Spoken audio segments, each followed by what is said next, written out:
This is a community scrutiny. This meeting is being held under the recent government legislation and regulation, brought in to allow for remote meetings to take place and to allow for legislative decisions to be made. Hopefully those present will hear the meeting. However, in the event of a technical failure, the chairman will adjourn the meeting and set a new time to reinstate the meeting. Please note the meeting is being recorded. All members of the committee should have their video on but will remain muted until the chairman invites them to speak. Please use the chat facility to attract the attention of the chairman. There is one member of the press and they will need to remain muted. Thank you. Thank you, Leila. I'd like to welcome everybody to Community Scrutiny Committee this afternoon. I'll just go through the attendance list just to check who's here and to check that you can all hear and see everything clearly. So, Councillor Scott. Yes, thank you, Chairman. Yes, I can see and hear everything clearly. Thank you. Councillor Bartlett. Sorry, I was on mute. Hi, yeah, I can see and hear everything clearly. Thank you. Thank you. Councillor Betty. Yes, good afternoon. I can hear and see everything. Thank you. Thank you. Councillor Bradford. Good afternoon, members. Good afternoon, Madam Chairman. I can hear and see everything. Lovely. Thank you. Councillor Crowe. Yes, good afternoon. I can see and hear everything. Thank you. Thank you. Councillor Gibson. Yeah, hi. Hello, everyone. Thank you. Councillor Godwin Pearson. No, I'm not hearing anything, so assume he's not here. Councillor Harvey. Yes, I can see and hear. Thank you. Thank you. Councillor Rodriguez. Yes, I can see and hear. Thank you. Okay, thank you. Councillor Wong. Yes, I can see and hear everyone. Lovely. Thank you very much. So we'll now go on to the main agenda. So do we have any apologies for absence? No, Chairman, I've not received any. Okay, thank you. And number 2 is urgent business. I'm not aware of any. Are we? No. No urgent business. And public speaking time. I don't think we have any public speakers today, do we? We don't. No. Are there any declarations of interests? Nope. I'll take that as a no. So we may now move on to one of the main items, which is community triggers. And this item has been triggered by the Community Safety Partnership, who are required to annually scrutinise elements within antisocial behaviour, so that each year we can look at community triggers, but that doesn't preclude us looking at things in the meantime, of course. So to give us, to talk us through really what is a community trigger and the process and the outcomes and improvements that could be made, I'd firstly like to welcome Pritchard from the Avon and Somerset Police, and Kerwin's role is Antisocial Behaviour Coordinator. And we also have Rob Semple here, Community Safety Manager at Sedgemoor, and we may have Victoria Whittlesey joining us at some stage as well, and she is Community Development Project Officer at Sedgemoor. So Kerwin, could I invite you to start to lead us off? Yeah, good afternoon all to all. Yeah, my name is Kerwin Pritchard. I'm just going to display my screen to you so that I could share a presentation with you this afternoon. Hopefully you can all let me, or somebody make me aware when they can see my screen. It's all there. Brilliant. Yes, thank you. Yeah, so good afternoon. My name is Kerwin Pritchard. I am the Antisocial Behaviour Coordinator for Somerset, for Avon and Somerset Police.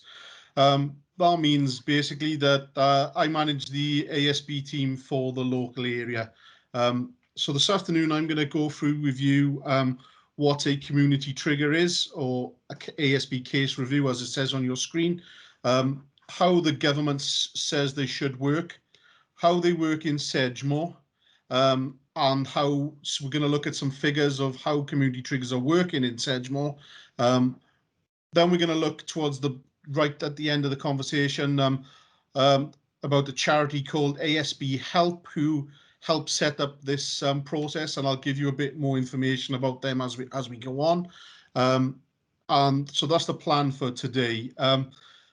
Obviously, with myself looking at the PowerPoint presentation online and looking at the screen, I may not see if anybody's got their hands up or anybody wants to ask a question. So if you do at any point, please just let me know.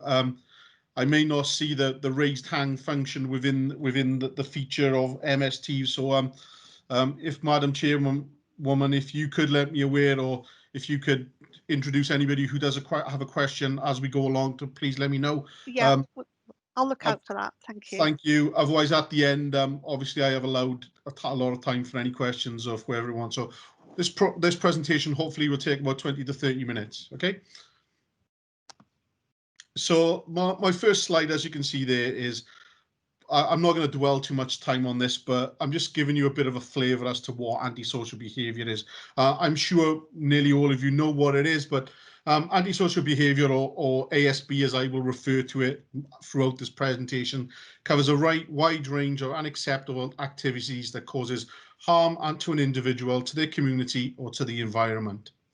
This could be an action by someone else that leaves people feeling alarmed, harassed, or distressed. It also includes fear of crime or concern for public safety, public disorder, or public nuisance. And on the screen in front of you, you can see a number of examples of that. I'll just leave that on the screen for a few minutes and let you have a chance to read that, but rather than me individually just read them out when they're on the screen in front of you.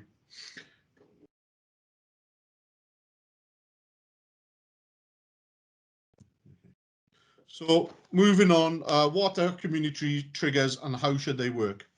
So also known as the ASB case review, a community trigger is a response to the complaints section of the Antisocial Behaviour, Crime and Policing Act that was created in 2014. Community trigger is an important statutory safety net for victims of ASB who believe they have not had a satisfactory response to their complaints about antisocial behaviour. The community trigger gives victims of persistent ASB the ability to demand a formal case review where the locally defined threshold is met in order to determine whether there is further action that can be taken in regards to the ASB complaints they're making. So this allows victims to demand the agencies to carry out the review of their response to the ASB previously reported if they feel there's not been a satisfactory response. The Antisocial Behaviour, Crime and Policing Act in 2014 included 2 specific measures designed to give victims and communities a say in the way complaints of antisocial behaviour should be dealt with. The first one, which we're going to discuss today, is the community trigger. This is designed for victims of ASB who feel they have nowhere else to turn for help. They may have reported antisocial behaviour and they feel that no one is listening or acting on the report. This gives victims a voice about putting their problems forward and dealing with the victim as a priority. The other action within the legislation is a community remedy, which I'm not going to cover off today. Obviously, that's not what we're here for. But a community remedy gives the victim a say in the out-of-court punishment of perpetrators of antisocial behaviour when a community resolution, a conditional caution, or a youth conditional caution is chosen as the most appropriate response. So when it comes to community triggers, there has relevant bodies that are required by the statutory law to take part in these. So who are they? The relevant bodies are the District Council, in Sedgemoor District Council in this case, or the Unitary Authority, the Police Force, so again, Avon and Somerset Police in this area, the relevant clinical commissioning group in England, local providers of social care who are co-opted into the local arrangement. What the relevant bodies do? So the relevant bodies must set the local threshold for triggers. So it's down to those bodies to set out how a community trigger can be activated, to establish and publish arrangements for conducting these reviews, and then finally undertake a formal case review where an application is made and the threshold is met. These points that I've just mentioned there, we will go into more depth with when we come a little bit further into the presentation with how we work on things in Sedgemoor. So how do we go about setting the threshold? Each local area sets their own threshold. So every area within the country sets their own threshold, which must be met for the trigger to be used. This threshold must include the frequency of the complaints. So as I just said, the local authority sets its own threshold, but the threshold should be no higher than 3 complaints in a given 6-month period, but agencies may choose to lower this threshold. For example, the minimal level of complaints received must be 3 for the threshold to be met. However, an individual area can lower that if they wish. Does that make sense to everybody? Yeah, Kerwin, does that have to be 3 complaints from an individual or 3 complaints about an issue? So this is 3 complaints from an individual. When we go on to the procedure that we cover within Sedgemoor, we go along with that, but we also give a safety net. We also include something else that, again, I will discuss that as we go along. We go beyond what the legislation says, basically, to make it more accessible for victims, and we'll cover that a little bit later on, if that's all right. So the second part is the effectiveness of the report. So the actual response to the complaint, the action that's been taken, and the time that is taken for the actions to take place, the potential harm to the victim or the victims making the complaints. So in policing terms, we call this the threat, harm and risk. So we look at the threat to the person, we look at the harm it's caused them, and we look at the risk going forward of how this is going to affect them. So that's how you go about setting the threshold. You need to look at all of those before looking to set the threshold. Then when you've got your threshold, it's about how you go about meeting the threshold. So if a person has made a complaint about ASB in a local government area, the relevant bodies must carry out the community trigger if that person or any other person makes an application for review. So we call it activating the community trigger. So submitting a community trigger via the website, over the phone or in person. They have to have done that. The relevant bodies then must decide if the threshold for the review is met. In addition to the victims, a community trigger can be activated by another person on their behalf. That can be a nominated person who are aware of the full circumstances. This could be a family member, a friend, a carer. It could even be yourselves as councillors or as high as a member of the parliament or any other professionals that are working with them. The community trigger doesn't need to be submitted by that person. As long as you have the full facts that are available to you, it can be submitted by other people. Another thing that we really need to think about when deciding if the threshold is met is, as I mentioned in the previous slide, the harm or the potential harm for the victim. It's obviously important to consider if deciding the threshold is met, the most vulnerable will be less resilient to antisocial behaviour.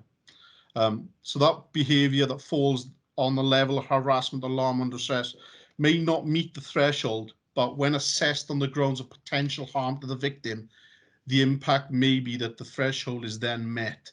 So when it's not black and white that you just have to do that, we're looking at on it at an individual basis. The legislation says that we should be looking at there. The next part is within the legislation, we have to respond to the victim. So the relevant bodies must respond to the victim at particular points in the process. We have to do this by the statutory law that governs this. These include the decision as to whether or not the threshold is met, the outcome of the review, and any recommendations made as the outcome of the review. where the victim is considered to be particularly vulnerable, obviously the relevant bodies should take into account if additional practices and emotional support can be offered to the victims.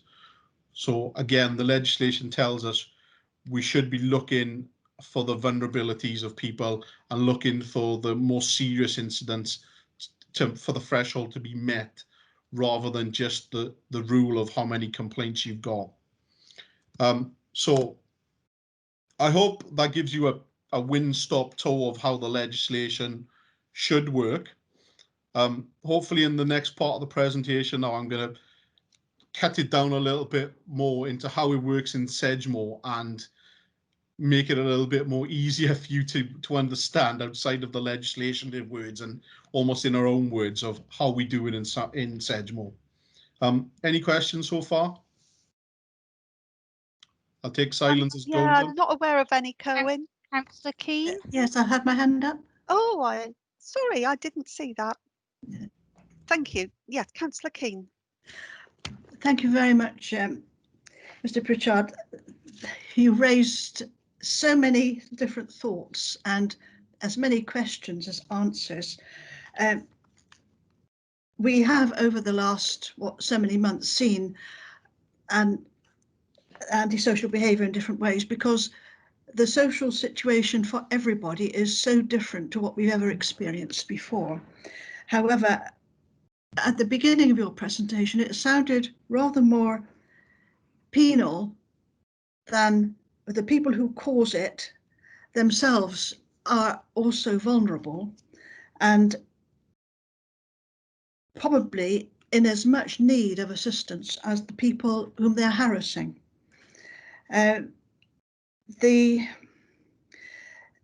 The situations we've seen at the moment, there have been people who've been brought off the streets because it's a requirement of government to protect them and everyone else. They themselves, to begin with, their behaviour is, you can't deny it, has been extremely bad, because quite suddenly they're in very strange surroundings and they probably need as much help as everyone else. And also with the last part of your presentation, you've got the responses. Has the police actually got the capacity in staffing to respond to all the calls they get? Because there are so many times when local members of the community phone us and say they phoned 101, but they get a number, but nothing happens. And we know that there are not enough police officers at the moment. I'd be grateful if you could respond. Yeah, absolutely. So obviously this is around the community trigger process. So we're talking about, as you said, we are talking about the victims within this process, and this process is tailored around putting the victim first. But as you said, we do deal with the persecutors as well. I'll give you an example of that. So without obviously using any names or anything like that. So we have that, some of you may well be aware of, a gentleman in Highbridge who likes to hang around the graveyards there. He's living there, has his place of where he lives.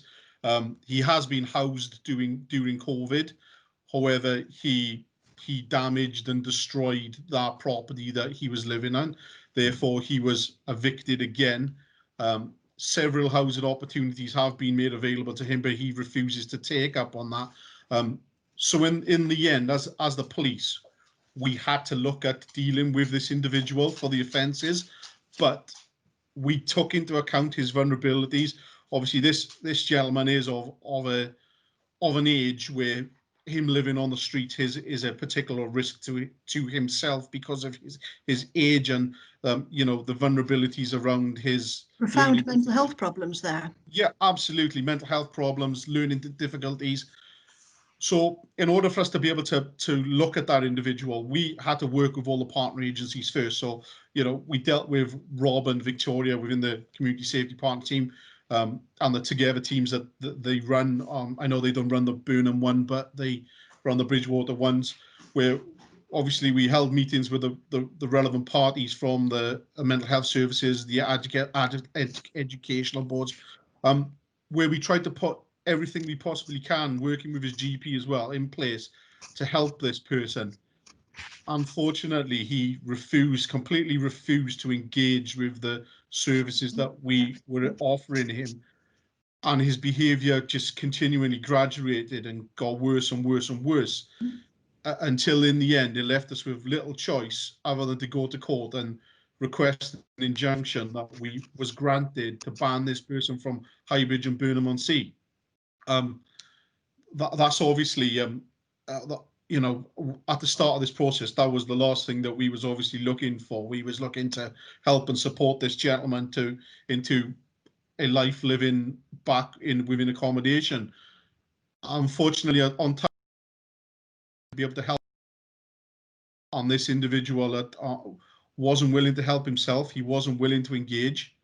But the things that we went through and the community safety team went through to try and help this individual before we went down these routes, you know, we're talking 8 months worth of work before finally we had to look at him like that. But and then on the other hand, you've got the people who would have activated a community trigger process like this, saying, what are you doing about it? We're telling you about it every day. This guy's keeping me awake, shouting, screaming, swearing at night, waking the whole family up in the middle of the night. At the end of the day, you've got to look at the wider community and how we can protect them over an individual that, although we've tried to help, is not willing to help themselves.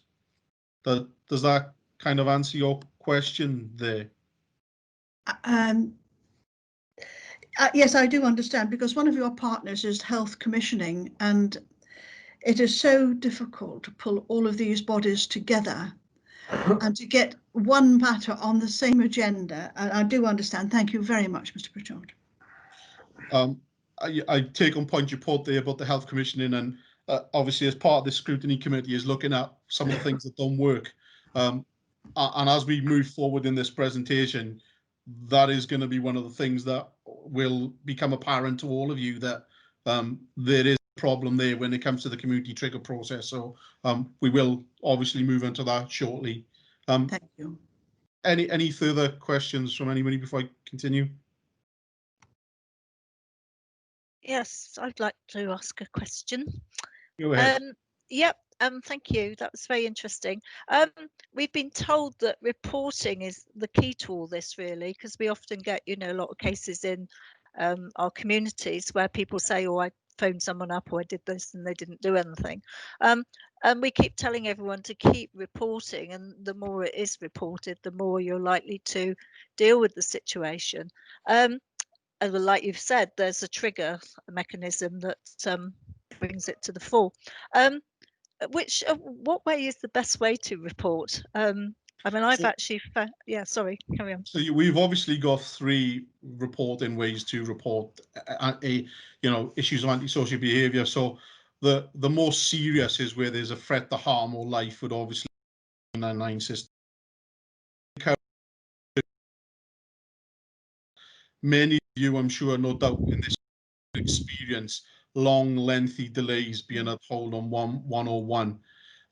So my advice to anybody is, if this is, if there's and there has been a report of ASB and, the perpetrators have now moved on or causing thing, is that to report this via the online reporting system on the website. So we have the report the crime or incident on the force website. This is the best way to be doing it. One of the other problems we have is that people directly report things to, if they've got PCSOs or police officers' personal mobiles, or not necessarily personal, their job mobiles, they're phoning up those officers. They leaving messages, and that officer could have literally just started a period of rest days or even be on leave. So there could be a gap there of 14 days plus, if the people are on leave and stuff like that. I always encourage people to use the 3 systems that I mentioned to you first, rather than contacting the officers direct, because that way it's recorded properly on our systems as a document. When we come to do these community triggers and stuff like that, it's recorded properly on our system so that we can see that it's been on there. Whereas obviously if a PCSO's picking it up or PC's picked it up after coming on rest day, that incident's been and gone. That PCSO was very unlikely to record that properly when they wasn't even on shift when it happened, if that makes sense. Thank you.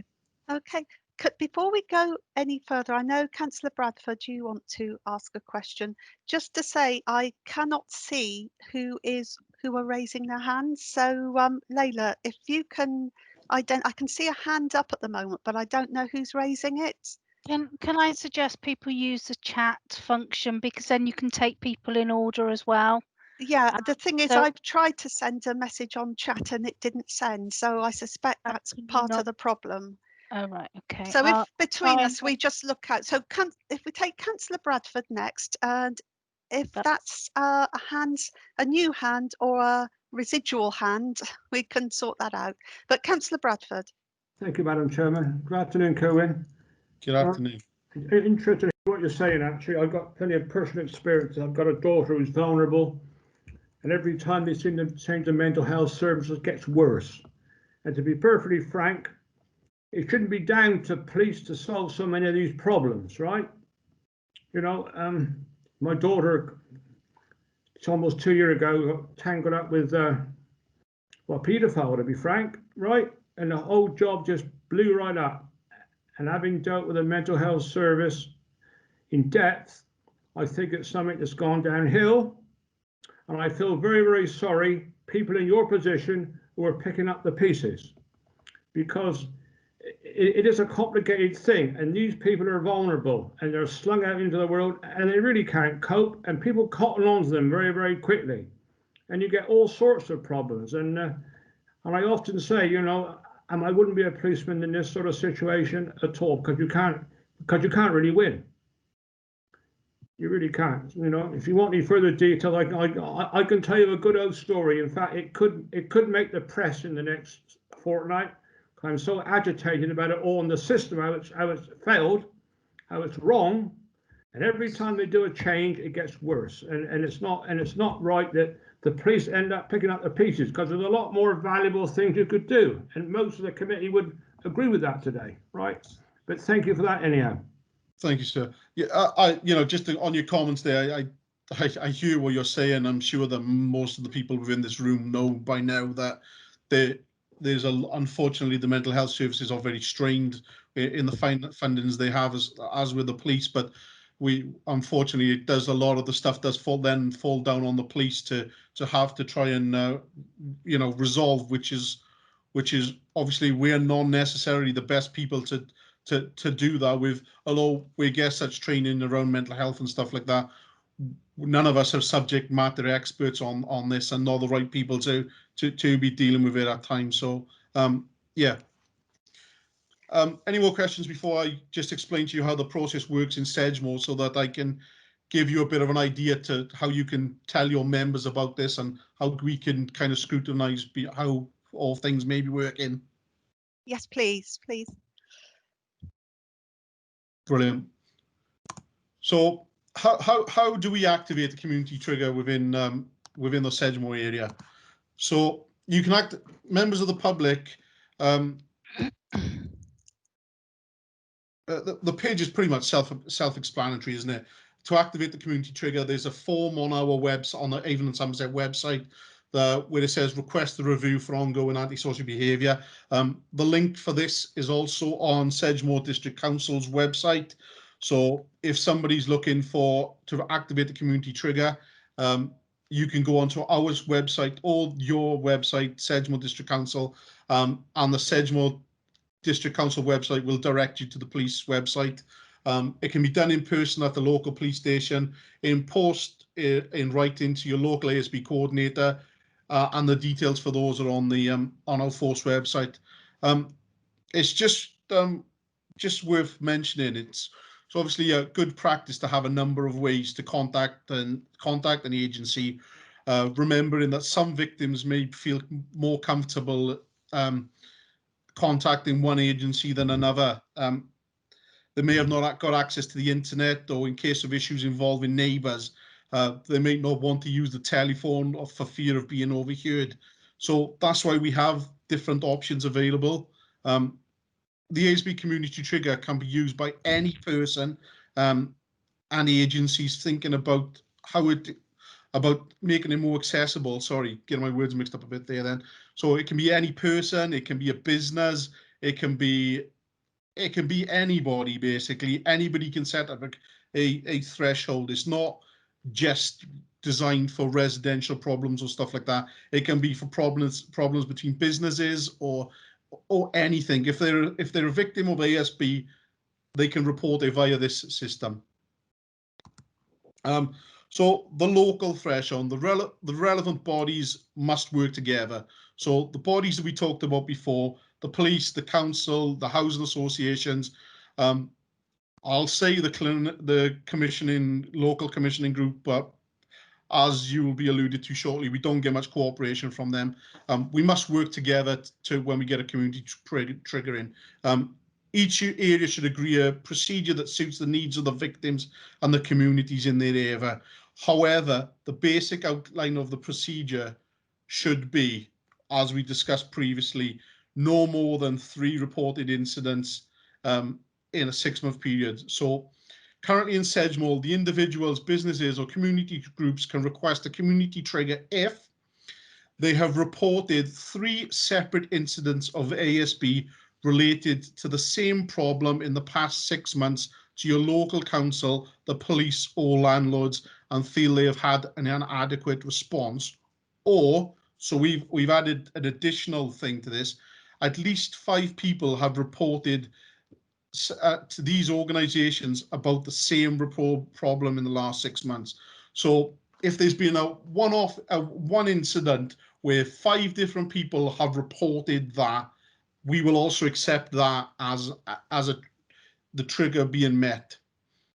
So in simple terms, 3 reports of the separate incidents of ASB by one individual, household, business, or 5 reports from different people on the same issue. Hopefully that's crystal clear. So what qualifies as a complaint? For the purposes of the community trigger procedures, a qualifying complaint is where the antisocial behaviour has been reported within 1 month of the alleged behaviour taking place, and the application to use the community trigger is made within 6 months of the reporting antisocial behaviour. So what we're saying there is, obviously, if the problem was over a month ago, why are you taking over a month to report it to us? Or why are you activating the community 6 months later than the problem, when that the problem's taking place and you've had no more problems? Does that kind of hopefully make sense to everybody? And meeting the local threshold. So this is the threshold, as well as looking at the local threshold being met. Sorry, something distracted me then coming up on the screen saying there was people waiting in the lobby. Apologies. As well as the local threshold being met that I just showed you, we also take into consideration the following things. So the persistence of the antisocial behaviour. So how often is this, and the harm or potential harm to the, so again, how much harm this is causing, the stress is causing, the anxiety is causing these people, but also the response of the agency. So if you're sending us information and saying, look, I haven't reported 3, but I've reported 2 incidents to a housing association, for argument's sake, I've reported them 2 times, they've done nothing to do about it. Obviously, we would then look at activating and taking that the threshold is met, just because the the agencies haven't reacted to that. So the process, when a community trigger is requested, agencies must decide whether the threshold has been met and communicate this to the victim. The review encourages a problem-solving approach aimed at dealing with some of the most persistent complex cases of antisocial behaviour. So when we meet, it's not just about blaming one agency and making them take the blame for what's going on. we're actually going to work together and try and problem solve this. It's not just a blame game of blaming one agency or several agencies and going, oh, my agency's squeaky clean. This isn't my problem. This is your problem. How we do it in Sedgemoor is, yes, we look at lessons that can be learned, but we don't play the blame game. We work together to do to problem solve this problem. And consideration should always be given on the victim can best express the impact that the antisocial behaviour has on their lives. So how do we do this? So a basic ASB case review. So this is how we do it from start to victim. A victim of antisocial behaviour or someone acting on their behalf makes an application to use the ASB case review community trigger. So someone submits it on our website, in person, or in writing. The relevant bodies share information about the case and the victim is spoken to. So the community trigger comes into the police. We are in this local area, the administrator. So the reports come into us. We send a copy of the trigger with all the information on to the relevant agencies identified within our trigger process, or the trigger that's come in. The request from information from each agency, includes asking for any involvement, any complaints they've had. But we don't just look at 6 months. We ask the agencies to provide us with 12 months of information, so a year. So again, we are going over and above what the legislation says by asking the agency to provide us how they've had an involvement with this person for 12 months, so that we can look at a bigger picture. It's just worth mentioning here that we have Larry, as I've kind of already made it clear, we have very little support from our local commissioning group, and we only make contact with them now if we know the complaints or perceived offender is currently working with them. That is the only time that we get any response back to them, and sometimes then we don't even get a response then. So just to make you aware of that. So the ASB police team decides as the appointed administrator whether the threshold is met. So once all the information is received back, we consider whether any new relevant information needs to be obtained. We review the previous actions taken, and we look at the amount of reports. This allows us to decide if the threshold has been met. The threshold is about the incidents reported and not whether the agency have responded. So whether or not an agency has had the incidents reported to them and they've done something every time, that doesn't stop the community trigger process going ahead.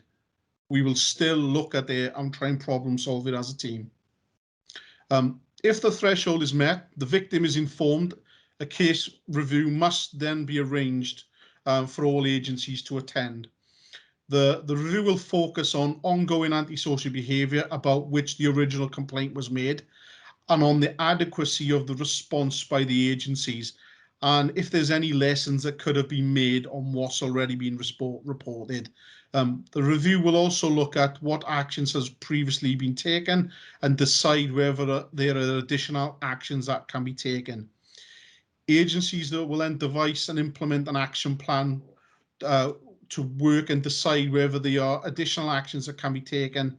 If this is the case, we will then work with the complainant to implement the action plan and hopefully reduce, or more importantly, stop the ASB that they're involved in. Obviously, the agreed action plan is relayed in the form of a letter to the complainant of how we're going to do this. Within parts of the legislation that I mentioned previously, there is a part that stipulates that members of the public can feed into these meetings at the start of the meeting and attend in person. We don't do that in our area. It's not a requirement, but it's something that we don't do. What we do is my team will always make contact, or a member of my team will make contact with a person when the community trigger is first submitted, to let them know that we've received it and to get a bit more information off them. And then once the threshold is met or not, they will follow that up with a second call to get more information off the Ghent and to let them know what's happening. So although we don't invite them to the meeting, we are speaking to them, we are getting information from them, and we are getting what we need off them, just to clarify that. And then the final step is, if necessary, escalation and further review. So actions and recommendations following the community meter are subsequently tracked at the multi-agency priorities meeting, with further escalation or review is made. Do you all know about the priorities meeting that we hold in Sedgemoor fortnightly? No, I think it would be useful if you could just give us a brief summary, Okay. please. So fortnightly is chaired by Andy Pritchard. I think probably most of you will know Inspector Andy Pritchard. It's a multi-agency meeting which involves all of the, most or if not all, the housing associations, members of SARI, social services, the community team from Sedgemoor, myself, the police, members of the neighbourhood policing team, victim advocate services, and these meetings discuss the ongoing priority cases that are they've gone up a level where they need a little bit more help to solve them. We're not just it's not a problem that can just be dealt with by a single agency. It needs a multi-agency report. It's the next step up from the Together team meetings, if that makes sense to everybody. Yeah, I think so. Thank you. Brilliant. So we'll track the results of the meetings within that meeting to make sure all the outcomes are followed, and then if we need to escalate, we can do it within that meeting. The community trigger procedure must include a process for the victim to appeal if they are dissatisfied with the way in which a community case review has been carried out, or with the decision whether the threshold was met. So all of our letters whether it's the resolution letter or the letter that says the threshold is not met, each of these letters has the appeals procedure on those letters. Where most of the agency's representative may have been involved in particular cases, we always ask for consideration to be given to involving an independent to provide a fresh perspective on the case. So for argument's sake, if Victoria from the council point of view, your community safety team, had been involved with this case, we would be asking for Rob to attend, so who's not had involvement in the case. Or in the police point of view, the neighbourhood policing team, if the sergeant who should be dealing with is aware of the problem, we would be asking for another sergeant to attend who's not aware of the complaint. The idea of the community trigger that it is an independent review. So we're not looking for the people who's had the dealings with the problem to be part of this meeting. And consideration should also be given to whether the review meeting should be chaired by an appropriate trained independent lead. Either way, victims should see a full independent review of the complaint. In our area, that I am the person who normally chairs all of the community trigger meetings, or one of the inspectors for the police. I obviously am trained in the community trigger process, hence the reason I'm telling you all about them today. So again, within our area, we're complying with that. As I mentioned to you earlier, relevant agencies should always consider inviting the victims to attend the case review to help all members of the panel understand the level of harm and impact. It's always good practice to have somebody involved in the case to review, to represent the victim, support or represent the victim. As I said to you a little while ago, we don't currently offer that within our process, but a member of my team, as I said, does speak to the victim beforehand and feedbacks all of that within the meeting. So on the screen now is basically the process in a map of how we do things.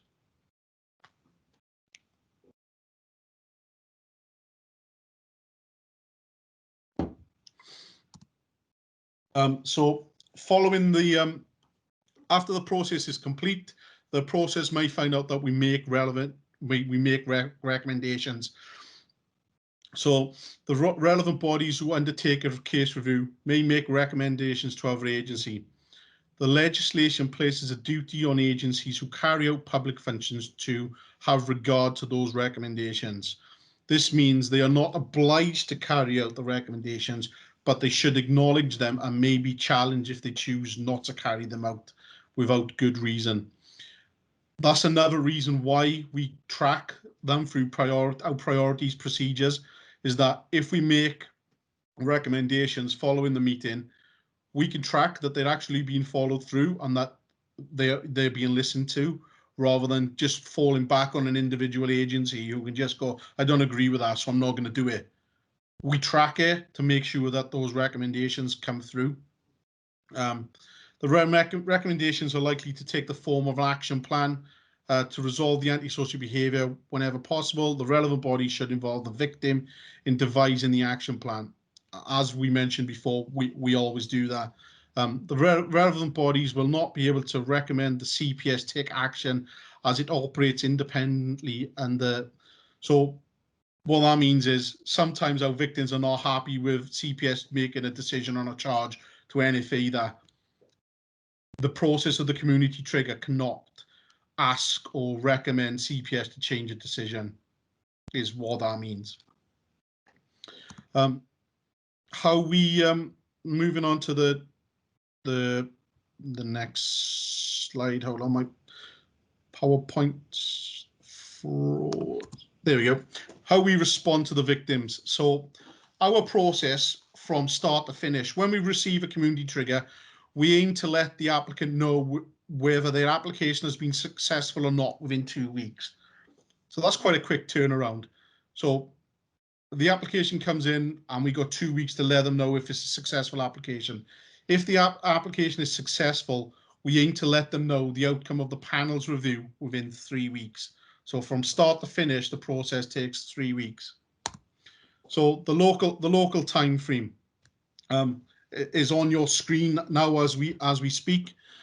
The local ASB community trigger procedure should clearly state the timescale in which the review will be undertaken. We aim to let the applicant know whether their application has been successful or not within 2 weeks. And if it is, we'll aim to let them know the outcome of the panel's review within 3 weeks.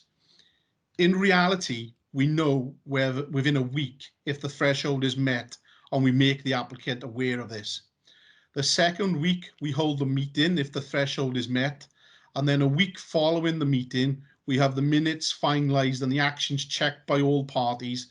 Once these are approved, the resolution letter is then sent. So within 3 weeks, 95% of the time we achieve this.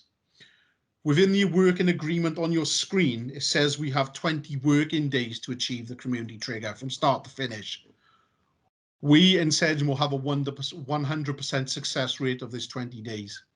There's not been a single community trigger that's not gone past the 20 working days procedure. So moving on to publishing data.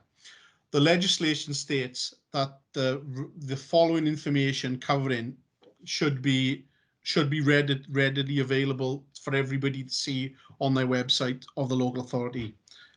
So how a community trigger can be activated. The relevant bodies must publish the community procedure to ensure the victims are aware they can apply to activate the procedures in the appropriate circumstances. Where a trigger can be activated, consideration should be given, for example, where this information is published and how accessible this information is. For example, the title community trigger in isolation may not be enough. People are not going to know what that means. Clearly linking the information to the broader information about responding to ASB behaviour and making it clear that the procedure is about seeking a case for review is recommended. The relevant body should decide an appropriate method and format for publishing the procedure, taking account of the needs of the local community. Consideration should always be given to whether they're appropriate to translate this information into different languages. So in the areas that we nearly all with now, in Somerset, we all know that we've got a high level of Eastern Europeans that are living and working in our areas. So we should be considering, if we're not, we should at least be considering making that available to those people. Currently, Rob may tell me differently when we come to the end, but I don't think we currently are doing that. The threshold for activating a community trigger, who the lead agency for the community trigger is, and a point of contact at lead agency. This information should be provided on the website of all the relevant bodies, signpost to the public, to the lead agency's website, a point of contact and the procedure for activating the process. Well, I mentioned to you earlier on, all of that information is on the Sedgemoor District Council webpage. So again, we're hitting the nail on that. Unfortunately, the legislation does say we have to publish a lot of information. So continuing on from that, the legislation also states that the relevant bodies must publish information covering the number of applications for ASB case reviews received, the number of times the threshold for reviews was met, the number of antisocial behaviour cases carried out, the number of antisocial behaviour cases reviewed that resulted in recommendations being made. This data must be published annually, although the relevant bodies may wish to publish data more frequently or to publish additional details. Published information must not include details which could identify the victims for obvious reasons. The data can represent the whole area. It does not need to be broken down by relevant bodies. One body can also publish the information on behalf of all the others. Hopefully you now understand what a community trigger is and how you can activate one within Sedgemoor. I'm now going to go down to the nitty gritty of moving on to how many community triggers we've had in Sedgemoor District Council area in the last 5 years. So here's your figures. As you will see in the last year, the amount of community triggers have gone through the roof. Before we look at why it may be the case, I'd just like to show you a comparison of how these figures compared to other areas look, if you're happy with that.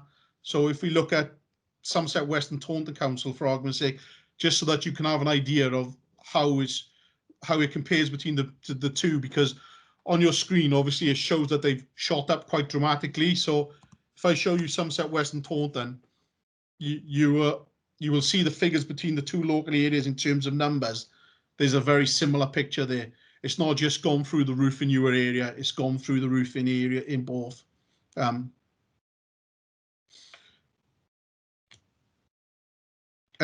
again, as I said, they've gone through the roof there.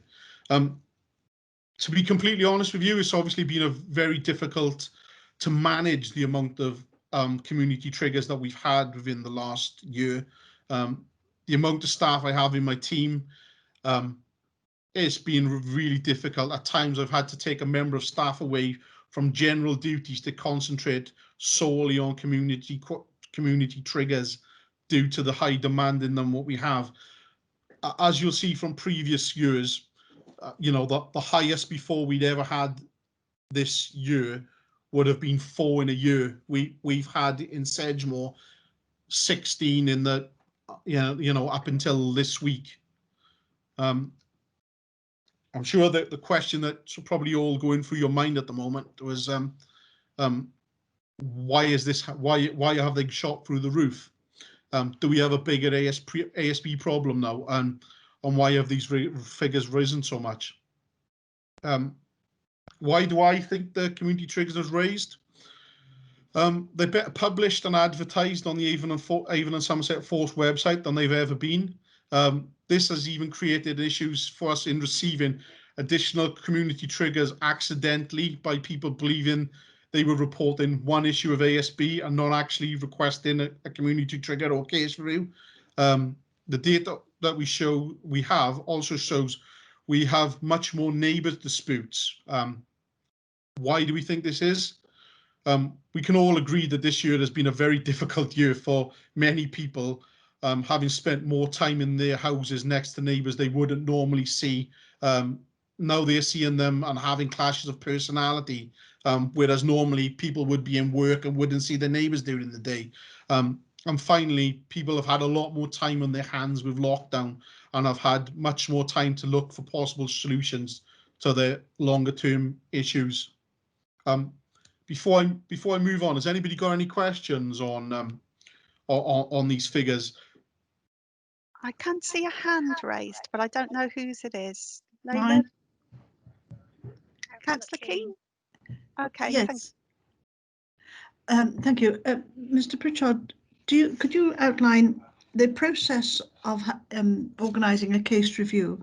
Does that actually include looking at both sides of a complaint to ascertain whether or not it is score settling or other NIMBYism? Because I know in case matters locally, I've had someone making complaints simply because they've got the house on the market and they don't want anything to jeopardise a possible sale.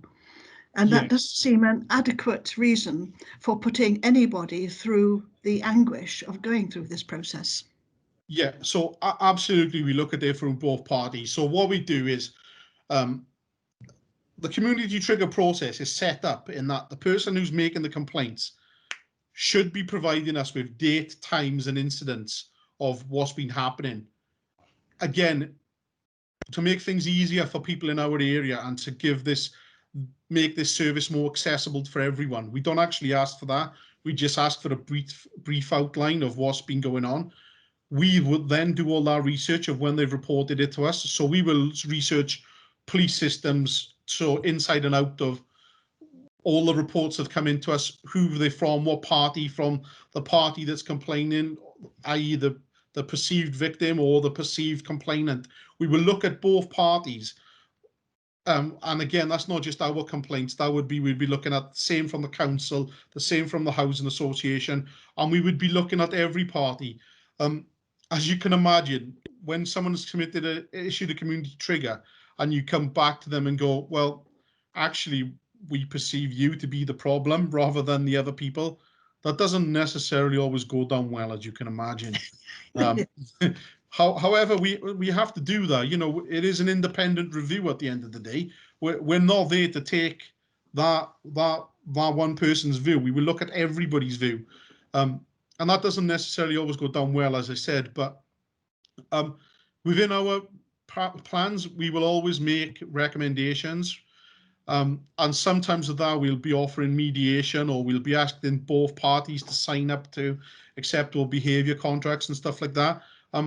And believe it or not, the person who's activated the community trigger is normally the person who refuses to take part in the suggestions that we're making to make things better. Yeah. Thank you very much for that. If you'd like to continue. Yep. I just quickly, we've got the things that do not meet the threshold, so they haven't met the 3 incidents or 5 incidents. We don't just ignore those complaints. We don't just forget about them. They still go onto the priorities agenda, but we will deal with them as a multi-agency in that perspective and allow individual agencies to use their complaints procedure in dealing with them. But we don't just forget about them. We do something about their complaints. We just don't carry out the full review. So going forward now, I just want to talk to you about, I'm not going to read the slide out for you, but I just want to make you aware of a charity called ASB Help. So ASB Help is a charity for people who are subject to persistent and ongoing ASB problems. This charity helps these people get through their difficult times. They are the reason we have the community trigger process, to be honest with you. They lobbied for in legislation and got it. So on your screen now, you can see their thoughts on how they feel the community trigger process would help victims of ASB. As you will read, they were pretty positive about how the process could help victims. I'm now going to go on, hopefully everybody's had a chance to read that, to my final slide. Yeah, please do. on how the ASB help analysis now, what they now think of it. On the final slide, I can show you that the ASB help's most recent analysis on community triggers. Hopefully you will be able to see from that our process elevates the concerns of ASB help as we strive towards a gold standard within Sedgemoor when dealing with our community triggers.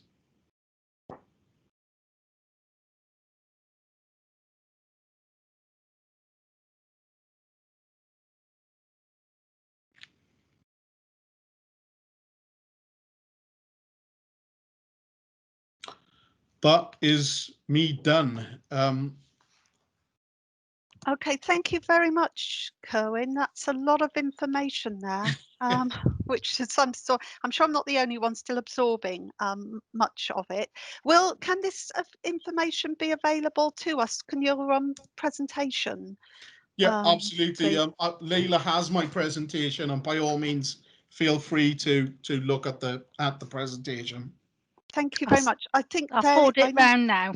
Thank you very much. I appreciate there's like you said, there was a lot of information drummed into you, but obviously making you aware of what is required from agencies when it comes to community trigger is not a simple process. It's fueled with different types of legislation that says what we can and can't do. So I felt it important that you knew what needed to be known by the council, but also how we deal with it, just to show that we're complying with the legislation. Yes, thank you. I said a couple of key things for me before. I know there's a couple of other councillors that want to ask questions. You mentioned about sort of in some cases perhaps the information wasn't accessible as it could be, and also apart from other languages, there are a number of people who could be caught up in this with learning difficulties as well. And it'd be good to know what is being done to help make this information accessible to all. And I just wonder if the title, you alluded to it yourself, community trigger, won't mean a lot to most people, and why it's not referred to as the case review, because I think that would make more sense to a lot of people. And the final thing for me is the important thing is knowing how people who feel they are victims or people who wish to take matters further, how all the means that they can initiate the process. I know there was some information about that in your presentation, but if that could just be separately made very clear, please, I think that'd be really helpful. Yep, as in making it very clear on how people access it. Yes, yep. Please. Okay, so people can access it. So on the Sedgemoor District Council webpage, if you type in community triggers there, it will take you to a page that shows you what the threshold is. It should also tell you, and unfortunately Rob's out of the room for collecting his children, but hopefully should be back. No, I'm here. Sorry, Rob. Rob, I am correct when we discussed this previously. It's got the threshold on the website. It's also got the how to activate the community trigger, which sends people to the Avon and Somerset Police website.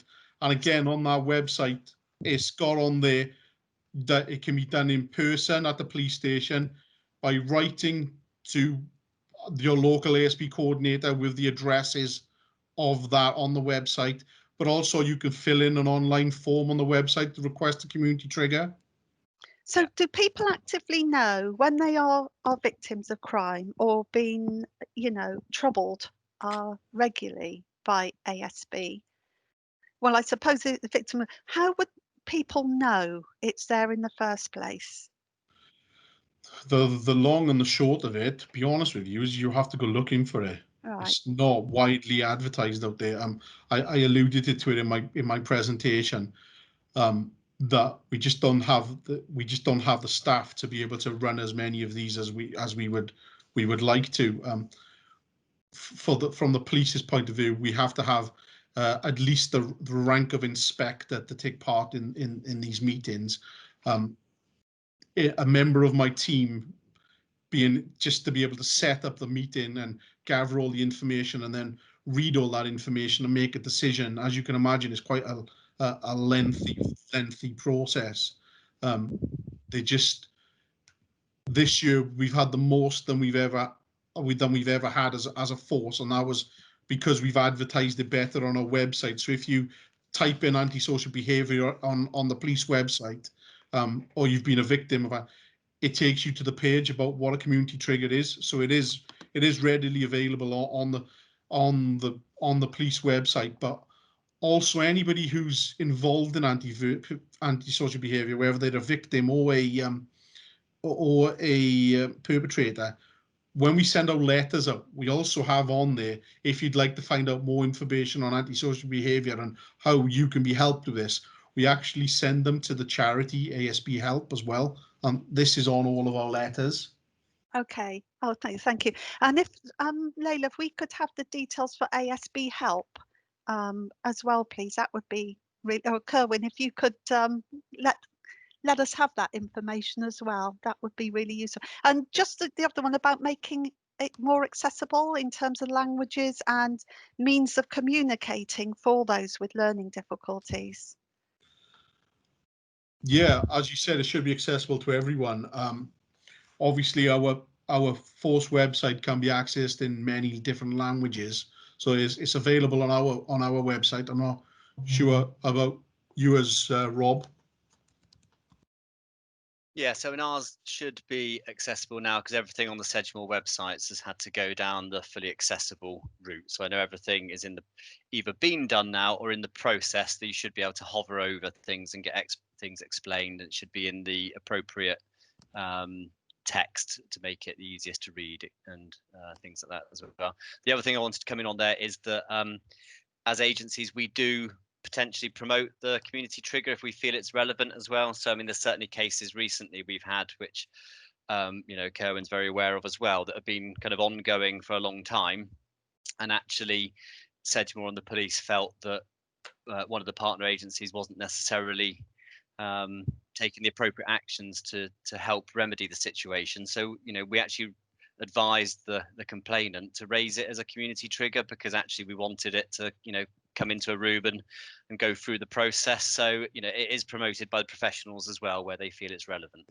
Okay, thank you. And when Rob says that, that one in question that he mentioned there totally, we was able to hold that other agency to account for their, let's just say, lack of proactiveness, and this is what this process is all about. Thank you. May I ask a further question about later, but I know Councillor Wong has he's put something in the a question in the chat box. But Councillor Wong, would you like to talk through your question? Okay, yeah. You mentioned, I mean, obviously the clinical commissioning group is part of the organization that take part in the community triggers. Are you in a position to confirm whether the local health provider, by which I mean like the Somerset NHS Foundation Trust, is also participating in this meeting? And no, if not, I think that there could be a concern because the commissioning group commissions the services to the local trust. It is the local trust that run the services. Obviously, Councillor Bradford had made a very good point about some of the previous difficulties, and are we in a position to get them on board? We have tried as the police, however, we have not been successful. But unfortunately, it's the same problem we have when we come to any kind of interaction, unfortunately, with the NHS, especially during these difficult times, in that they are under-resourced, understaffed. So other than going to outside their premises and begging them to attend, I wouldn't know how else we can force them to attend these meetings. If we have, say for argument's sake, we had somebody who was working with somebody, so either a victim or perpetrator, working with them, we contact theirs and they always engage. We don't have the problem then, but it's when we deal with people that have no current workings with the clinical commissioning groups, is that they then don't want to participate. So I can kind of understand why, if they've got no involvement already, why would they want to get involved in another timely process that they don't feel there's any requirement. Does that answer your question? Yeah, thank you.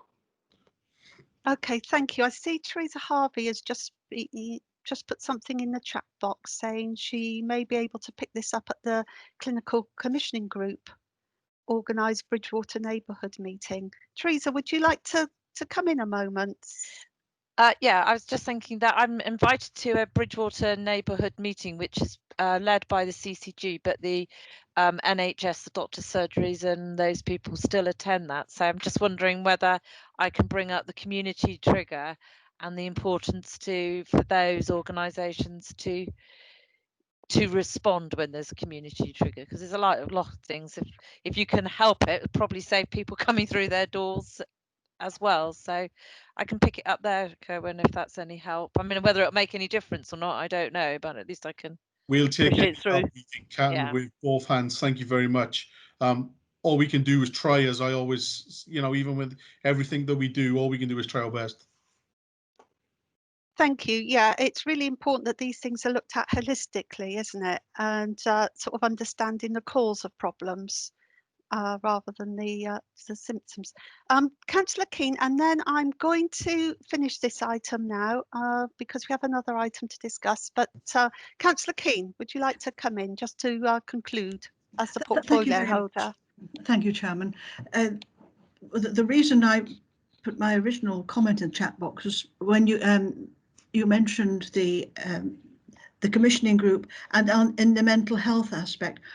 In the last several months, the commissioning group, that they have issued their reorganisation and how they're doing it, and they are absolutely hell-bent on a particular format. They have had numerous protests from many areas, especially those up in the northern part of Sedgemoor, because they do not cross boundaries into other areas where there is a facility. So people from here are expected to travel to Yeovil, and it is entirely unreasonable. And they do not associate with their colleagues in Weston, where they do have mental health units and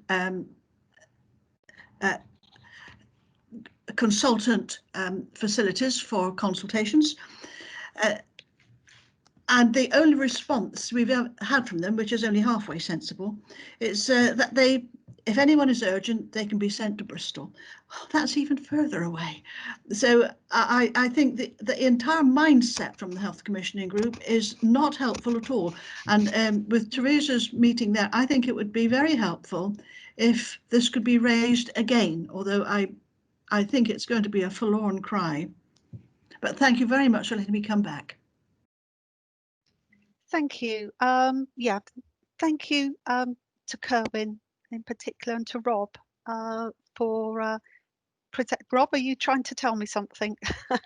Yeah, so I did have my hand up. I just wanted to sort of question really with Kerwin and just see what his feelings are. Some parts of the country now have started doing allowing either victims or representatives of the victims into community triggers, and I'm just kind of seeing if there's any learning coming out of that and what the kind of view is on, is that something we should start to consider going forward, or yeah, just kind of getting a viewpoint on that really. What you think?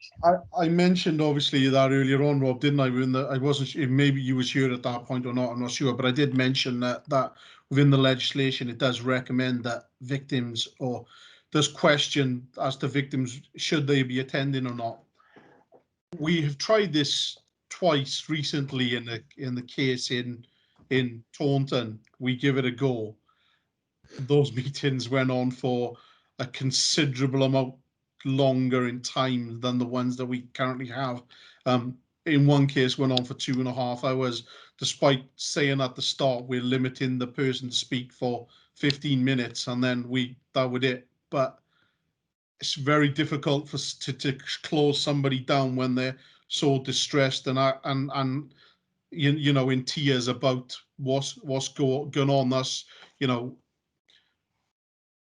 I'm willing to continue to trial it, but you know, I am satisfied though that the conversations with our members of staff. Sorry, can you just bear with me for 2 seconds? Someone really wants to speak to me. I'm currently committed in a meeting. Can I call you back? Okay, bye. Sorry about that. It's my work phone and I am on call, so apologies for that. Yeah, I am completely confident that my staff speak to the people beforehand, get their full views on how they're feeling and how they're, you know, how the things are affecting them, and are reporting that into the meetings. So yeah, I'm not opposed to the idea, Rob, but obviously I'm opposed to spending a considerable amount of time on. I just wonder, it'd be interesting to see if we could almost look at, so the additional time that takes in a meeting, which I can appreciate is probably going to be quite a lot, but it'd almost be quite nice to be able to compare them to ones where we've not had people come in and see how much additional demand comes after the meeting. So actually, does that longer meeting mean there's less work for us to do going forward because that person fully understands what's happened, they were part of it, they think actually, you know, we understand why these decisions were made in these discussions. The problem is that they can't. Sorry, Kerwin, can I just cut in, please? I'm sorry to interrupt. I'm just conscious of time, and we have another item on the agenda. Rob and Kerwin, can I suggest that you continue this discussion afterwards? And also, I'm sure there will be some questions either to Rob or to you, Kerwin, afterwards, which maybe we can be followed up. I think in the meantime, it's raised awareness considerably about the fact that this process exists, and thank you for that, and thank you for taking so much time to talk us through it today. But I think we note, and we'll have I'm sure we'll have a look at the presentation in detail, and in our towns and parishes as well. I'm sure there'll be some things that we may think we need to follow up, but thank you. It's a very emotive subject, as you will have heard from some of our members, but obviously the priority of getting other the key agencies on board as well is paramount importance. So I hope that bears some fruit as a result of this meeting.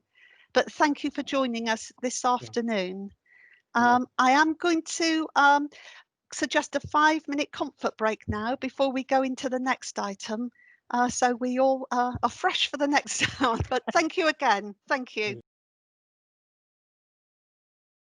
As it looks like everybody is back, I'd like to now move on to the next item on the agenda, which is the Somerset Climate Emergency Strategy. And I'd like to welcome Teresa Harvey in particular for this part. Teresa, is Anna joining us for? I thought she was. Is she not here? She was at the start of the meeting. She was here, but it's mainly about the county-wide one. So I will pick up any questions. Anna is here. Oh, Anna is here. That's lovely. Just to say that this that the last meeting we looked at the Sedgemoor Climate Emergency Strategy, and mention was made of the Somerset strategy. So it's good that it's here today. I'm really conscious that this will have been the first time that many members will have seen it. For some of us on the working party, it's been a work in progress for about, I can say, 18 months, if not. At least I was just. It seems more. It seems more. It is more. It seems more than that, and it is a weighty document.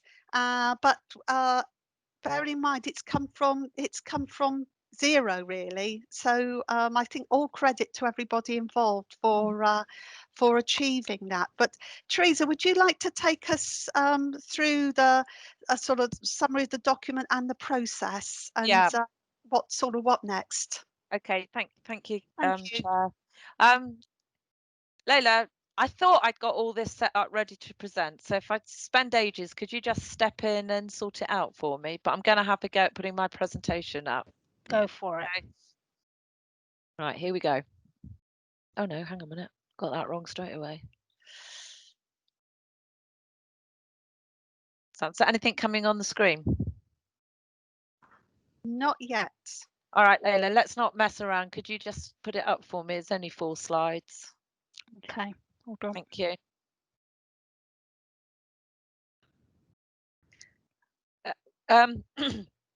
While Layla's just getting up, just by way of introduction, like Councillor Pearce, the chairman, has explained, this is a piece of work that has been going on, I think, for the best part of 2 years, where all 5 authorities have been working together. Thank you, Layla. And today, I don't, yeah, that's great. Could you just do it as the full slide for me?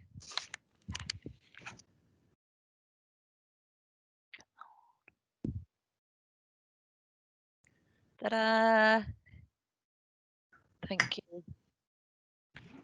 So, oh well, never mind. I'll keep going.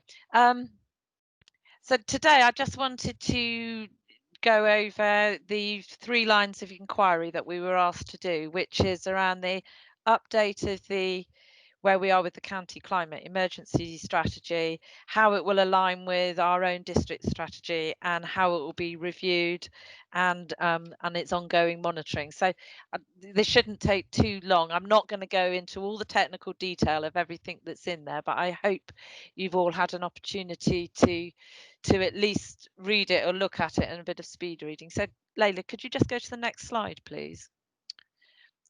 So just as a way of reminder, everything of this was in the report that Anna actually drafted and sent out with the papers, but all councils have declared a climate emergency. We all did that around 2019.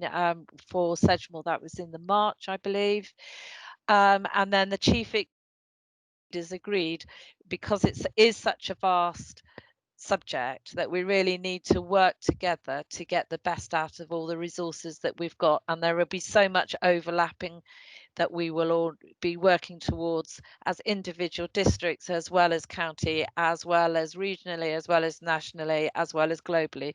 It is a huge subject that I know everybody is well aware of.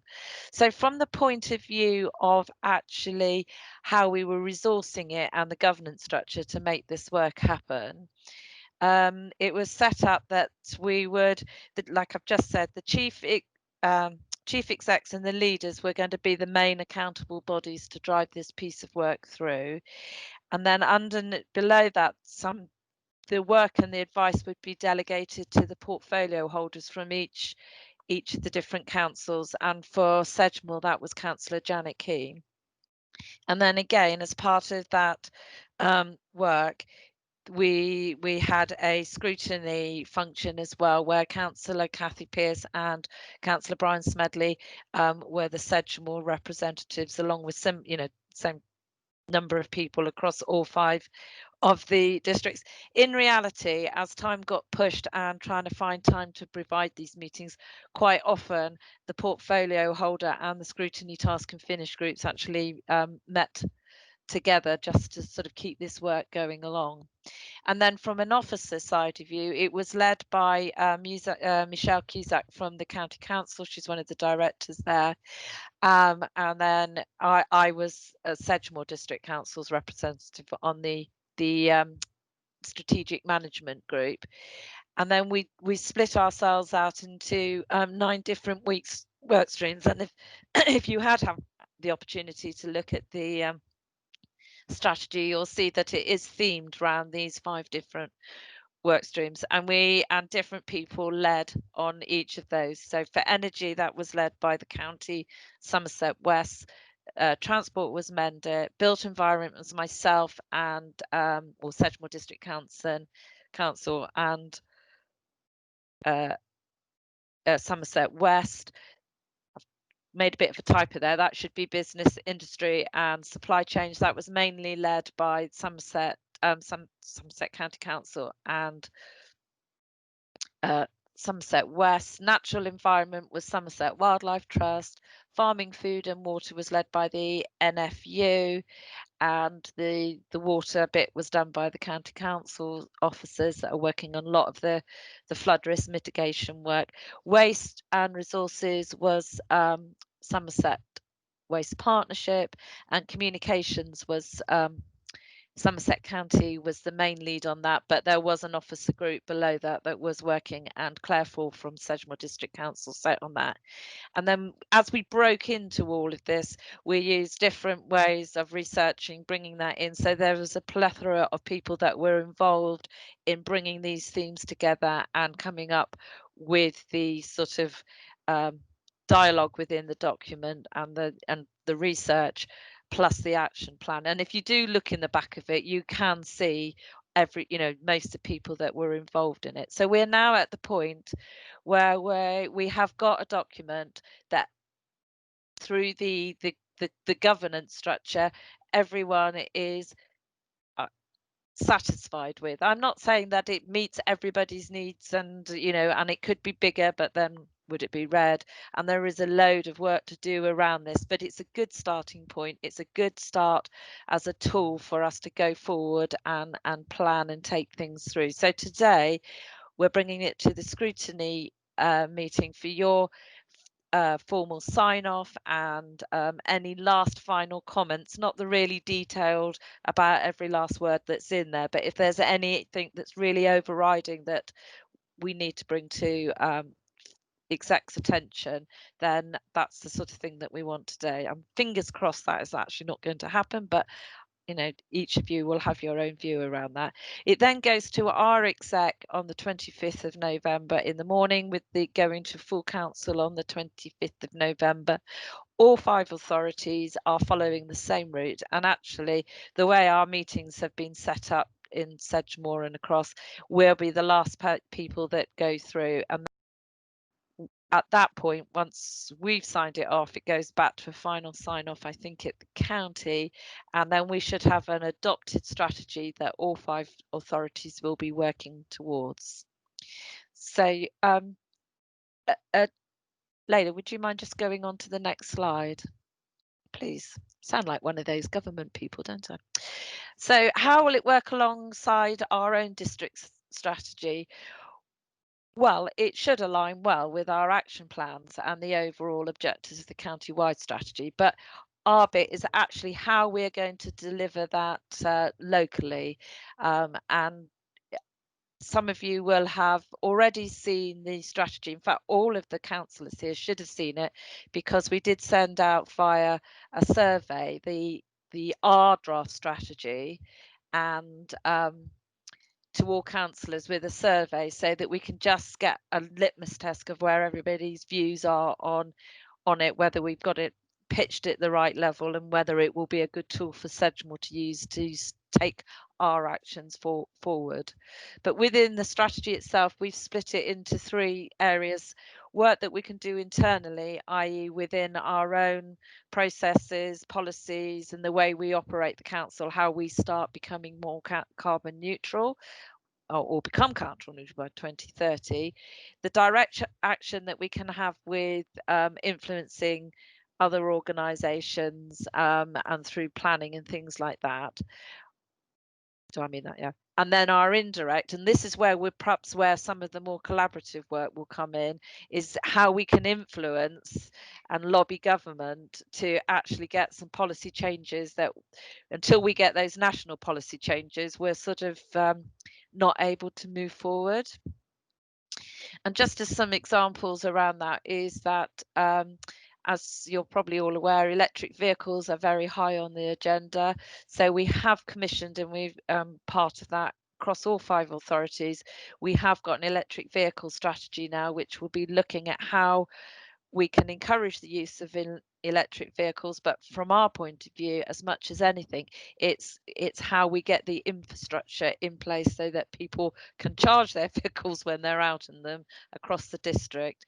There's also work going on and how we influence the lobbying for changes in planning regulations, because a lot of to hit the carbon change will be down to how buildings and and infrastructure is built in the future to support our carbon neutral aims. And then another piece of work that is being led by Sedgemoor across all the districts is the energy and retrofit of homes and public buildings. And by homes, I don't just mean those that are in the ownership or of local authorities, but for the wider community as well, and how we encourage people to actually make their homes better insulated and not use quite so much of our carbon created energy rather than green energy. So that there's loads of work going on, and it is massive, and hopefully you will all have a glance, or a bit more than a glance, at our strategy and complete the survey for us, because that would be really helpful. And the next slide, please, Leila. So I've sort of explained the governance of the first time for when we were drafting the strategy, and basically the proposal to the CEOs and leaders is that we will follow the similar format around the governance. So it is proposed to have a formal implementation board with its own terms of reference, supported by a senior management group as it is now, and then keep the same 9 sector thermal leads, so theme leads. So I guess from Sedgemoor's point of view, we will still be leading on that built environment stuff, hence why it's in the capable hands of David Baxter to take that through and support that through. And we have agreed so far to actually all contribute towards a climate change programme management manager, so that someone is actually keeping on track of this and monitoring it and taking it through, so that we can measure the outcomes and the progress that we're being made. And then in a similar vein, we're going, the idea is to have another scrutiny function similar to the ones before, which will be solely to look at the climate emergency strategies, I guess, and implementation and performance as we go through. I won't bother saying all of that that's on there, because you can read that. So that's a sort of a quick counter through of how this has been developed over the 2 years. Probably haven't done enough justice for the amount of enormous work that has gone in across a huge amount of people and organisations, but I am hoping that we're at this point you are satisfied enough with the strategy as it stands, so that we can take that forward and sign up to it and recommend it to the exec. But I am aware that there may be a few overriding comments that we need to take to exec on the 25th as it progresses its way through for final adoption. So Kathy, sorry Chairman, I'm ready for any questions if there are any. Thank you, Teresa. That's a really good summary of a very large document, and I have to say it's evidence of a real collaborative strategy with this. I think it's maybe the first time that all the districts have worked together in this way, certainly that I've been aware of. So it's very comprehensive but quite overwhelming as well. And I'll just remind people that within the many attachments we had with this for this committee, there is the action plan, and I always find the action plans really, really helpful in sort of for ongoing monitoring. So I hope everybody, I think the strategy, I'm sure there will be some who read every word, but for those that don't, who just want to dip into it, the action plan is a really useful document as well. I'd say a couple of things from my points first, and then I'll open it up.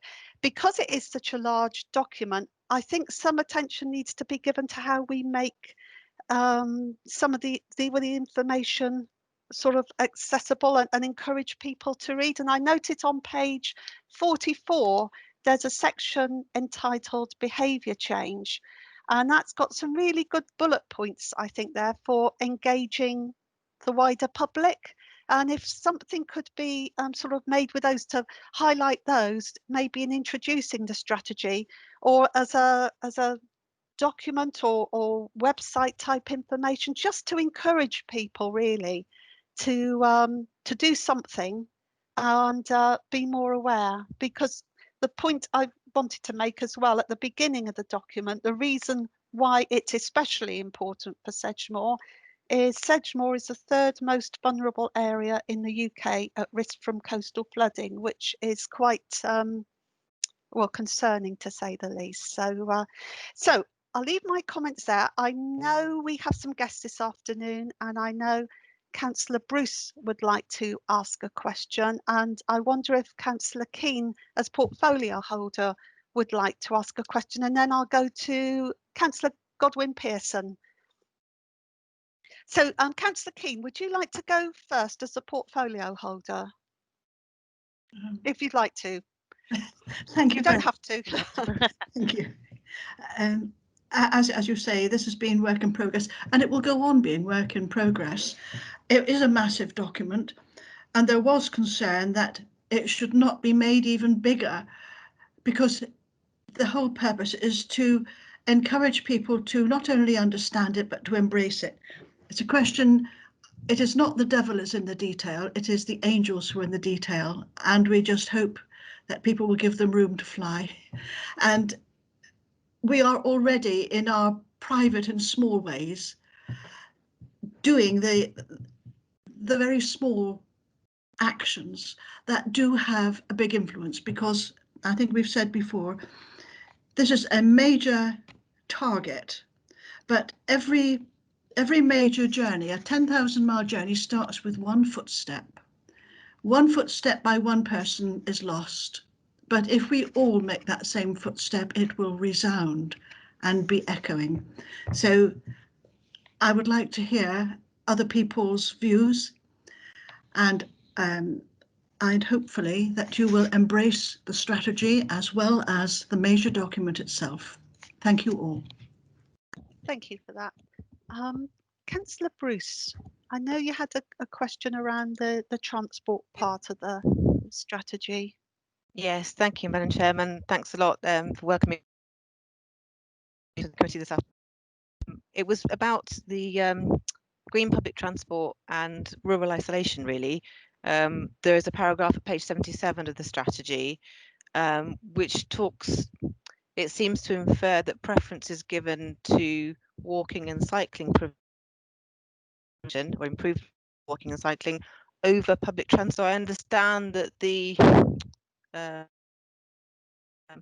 walking and then cycling and then public transport, but in terms of rural isolation, Somerset, and that the strategy doesn't seem to be specific enough in terms of what will be done to improve the public transport network and make that a green network as well. There is a statement also in the equality impact assessment that goes on about the fact that there will be no negative impacts from the proposed strategy in terms of rural isolation, because there will be improved public transport, but I can't see anything particularly in the action plan that talks about the public transport network. And I wonder if you could clarify that for me. I can't clarify for it with it, but because I haven't read, I can't remember exactly everything that's in there, but yeah. I can, that is a sort of comment that we need to just take in to be mindful that it needs to be in the body of the strategy as well as in the action plan, which I think you're doing, and it needs to be a priority and not be forgotten within that working group. So I think that I imagine that when we start breaking back down into the working groups, we will scoping out all those bits of work and how things will be prioritised. So if it's not in the action plan, Councillor Bruce, I think it needs to be, and I'll take that forward as because obviously it's more or less complete, but if there are obvious gaps, we can fill them at this point. There were definitely parts in the that this needs to be done, and it's an important aspect, but then it didn't seem to have been followed through with the action plan. So okay, we'll take that through. Thank you. Thank you for. May I make second point just very quickly about community groups as well, and supporting community groups. It seemed to be that the local authority wouldn't be the one supporting community groups, it would be town and parish councils. Is that correct? No, I don't think so. Again, that might be just something that has slipped through from it's drafting. I mean, again, I think it's something that might just slip through, so I've just repeated myself. But I know that we are, part of the actions is to start looking and engaging better with town and parish councils to help, because we've all got a part to play, going back to Councillor Pearce's point. So we mustn't lose sight of how important it is to engage and support town and community groups to take this through, as well as the work that we do as district and county councils with those groups. So if it's, I think again, we'll take that back and see if we can just check the wording out on that and make that a little clearer. Thank you. Thank you. Councillor Keane, I think you want to come back specifically for that, but then we've got Councillor Godwin Pearson, Councillor Harvey and Councillor Bradford. You can make yourself one. No, thanks. Yes, it's Councillor Bruce's point about public transport. This council has been part of a grouping of a public transport strategy, but I think the events of the last year has interrupted the entire programme, and I think it has been mainly discussions between senior officers and the outside bodies or the businesses who are the providers and franchise holders of the public transport vehicles, for instance, the Network Rail. But I'm not sure when the last meeting was, at least a year ago, and I would suggest that we ask Bob Brown if there are any more recent details of that, because I think he was involved to begin with. Thank you. Thank you for that. Okay, should we move, Graham, Councillor Godwin Pearson. Brill, thank you, Chair. I did read it as thoroughly as I could when it was first released, and I do think it's a very comprehensive document, and even some of the background materials I went through and had a look to see if I could get my head around actually what we're trying to achieve here. The one thing that just I'm a bit of a numbers guy, and the one thing that did concern me a little bit about it, and I asked you about this, Janet, and Anna hasn't come back to me yet with the spreadsheets, but what you know, we've got some very specific things that we need to do that you know, that central government has you know, is proposing that we're carbon neutral by a certain date. We're proposing that we're carbon neutral by a certain date. We've got to reduce emissions here. We've got to increase tree cover there. We've got to, you know, improve our lives in many ways. And I'd really like to know at what point can we turn words like increase and reduce and mitigate into actual numbers, actual targets against which we can measure our progress? Because to me that's really important. You know, if a company says, well, we're going to increase sales next year, well, what does that mean? That means one sale could be a win. You know, you have to say we're going to increase sales by 20%, right? And to me those numbers are really important, and there aren't any at the minute, and I wonder when we're going to turn these platitudes into actual targets. So that's, you know, it's not a criticism. It's just I think we need to know what figures we're looking for, because otherwise we're not really saying very much. It's we won't know if how we measure success, will we, if without that. I think, you know, it's something that we've really struggled with ourselves to get a measure that everyone agrees with, and it's a bit of work that's being worked on at Exeter University. We're also doing something with the Centre for Sustainable Energy, just to see if we can get some numbers for Sedgemoor itself, but then they would be used wider across there. But that, I think, is very much what these working groups have now got to do, is to get down and understand how we're going to move from, like you say, talking about it to actually doing it. And the only way we're going to know whether we've done it is whether we can measure it, and it makes a difference. So I think we've really struggled to get those numbers together in groups across the work, but there is bits of work that has already started around that. I certainly know we're doing it from the retrofit work and things like that. So, it should come forward in the next lot, and I would expect our scrutiny representatives to be asking that question quite regularly when there we when go. we meet through the governance work. Okay. Yeah. Can I ask just a quick supplemental question to that? Supplementary, rather. I noticed that the National Farmers Union was put in charge of putting together our agricultural section on it, but the NFU isn't. This is going to sound very controversial, isn't it? But the NFU isn't entirely an unbiased party. Yeah. And for example, they are keen on they lobby the government to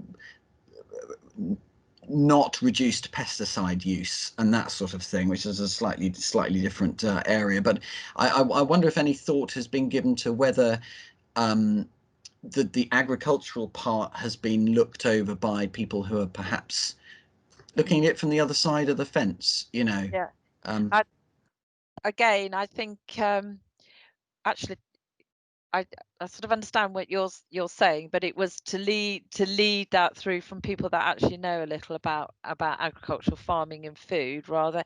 But it is the Natural Environment Group, which was led by the Somerset Wildlife Trust. There were some checks and balances across the two groups as well. But your comments have been picked up elsewhere, and it does need addressing within that. So it's not we do understand that, because there are different viewpoints, and that's part of what's been so difficult about bringing this together to get a place where we Cathy, I don't know whether you remember the Somerset Waste Partnership, and when we first did that one, because I was involved in bringing that together years and years ago, and we used to have an expression about sort of getting it together where everyone is equally dissatisfied with what we've got. But that's the way collaborative working happens quite often, is we've got to just take a step forward and work together. And so hopefully we will work through all of that as we move forward, now that we've got a basis to work from and take this forward. Thank you. If we move on, Councillor Harvey. Thank you, Chairman. Teresa has picked up a couple of points that I was concerned about.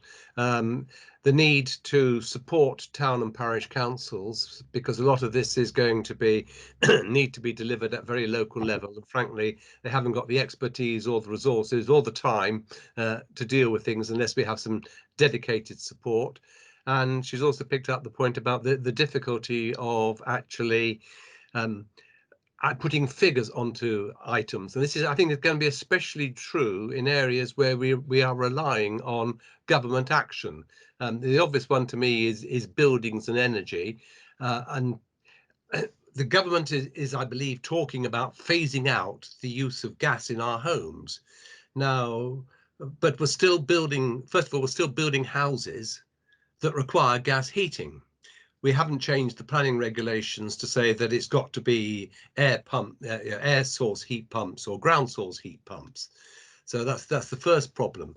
The second problem is that if we look at our strategy, I think it says something like 24% of our energy use comes from domestic use, and a lot of that, looking at figures, about half of that is actually gas heating. I have gas heating. I think a lot of us do. And I am just looking at, in fact, I've just renewed my energy contract, and a kilowatt hour of gas is 1/5 of the price of a kilowatt hour of electricity. So if I were to change over to completely electric heating, my fuel bills would go up by 5 times, and that's obviously not possible. And if we're going to, if the government is going to phase out gas, we've got to do something about lobbying them to provide some significant grants. We have this new Green Deal, but it doesn't go to that extent. It only deals with things like insulation, and it doesn't deal with the examples of the cost of installing air heat pumps or ground source heat pumps, which I'm told is something like £8,000 and requires larger radiators as well. Now, okay, I'm reasonably well off and could probably afford £10,000 to redo my house, but the vast majority of people certainly can't.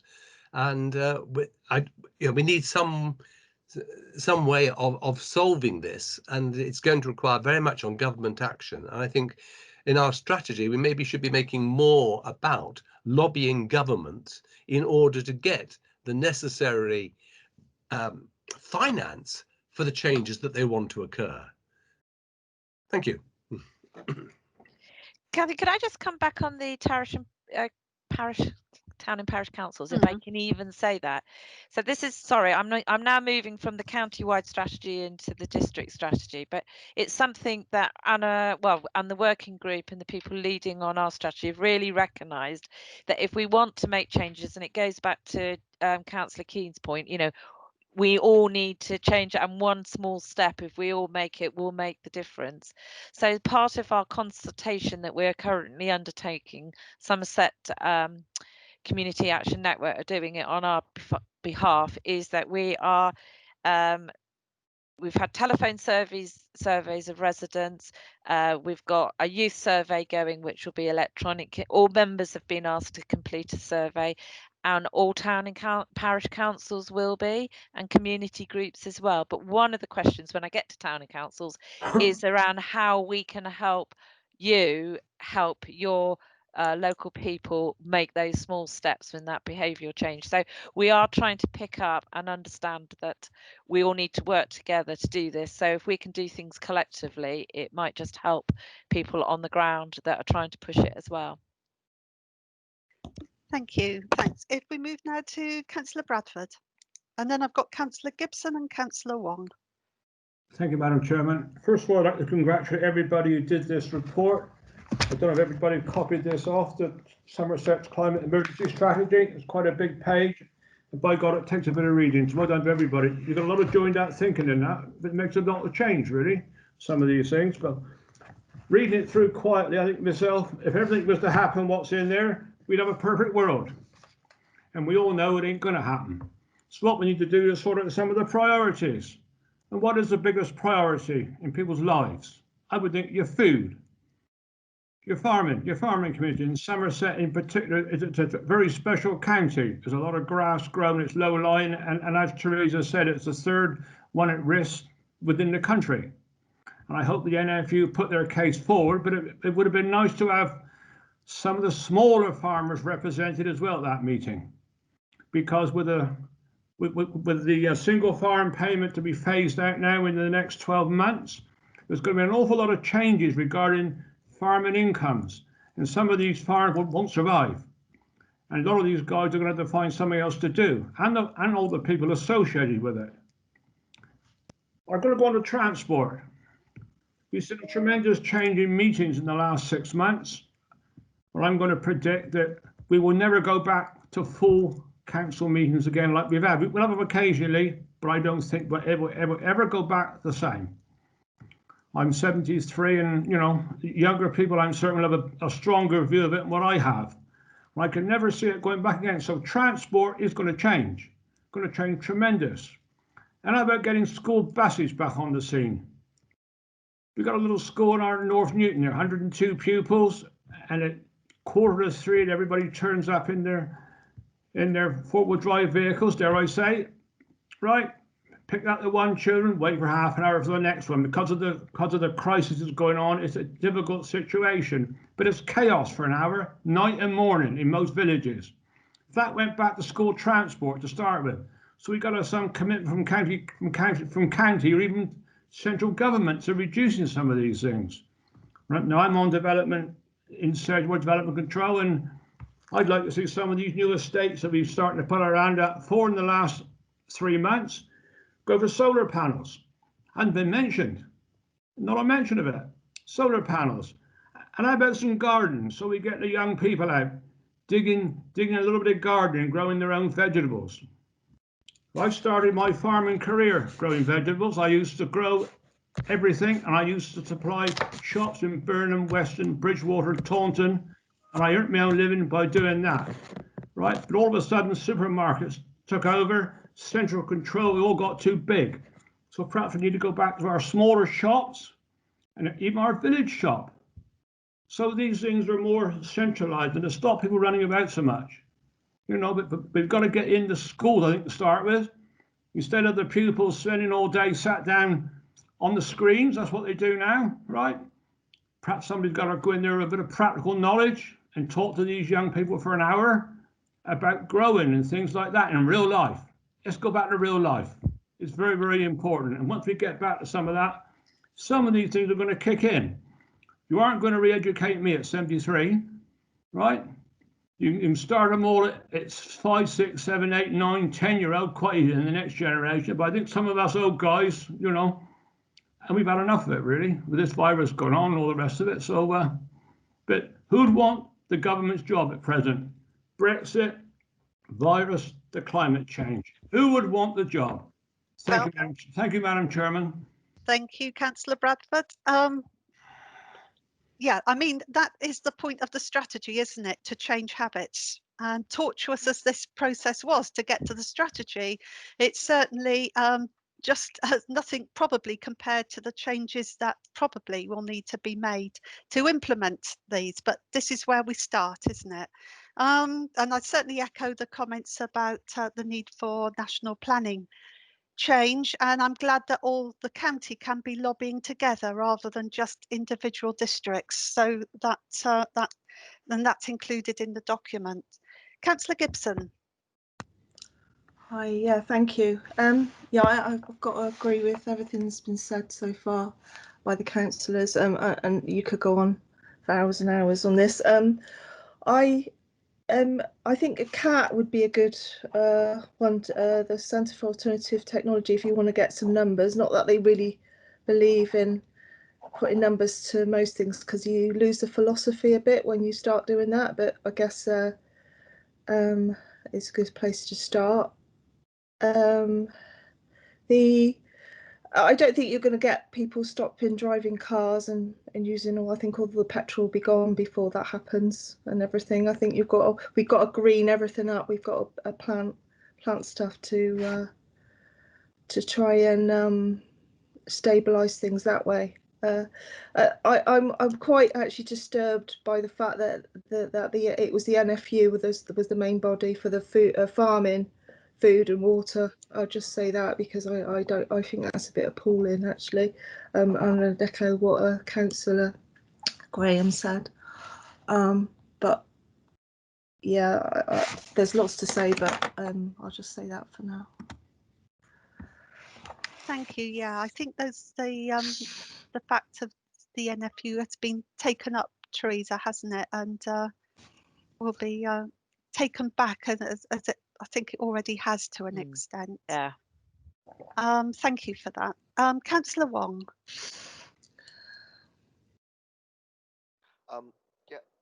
So I just got one question, really. I mean, in the academic world, I mean, there's recently a published paper by someone called Casham and Redmond about the environmental Philip OECD and Asian NIC perspective.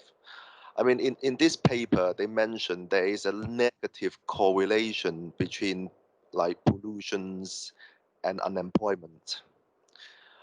They are concerned, obviously, the lower the level of pollution can potentially lead to perhaps a higher level of unemployment if the local policy is implemented without innovations.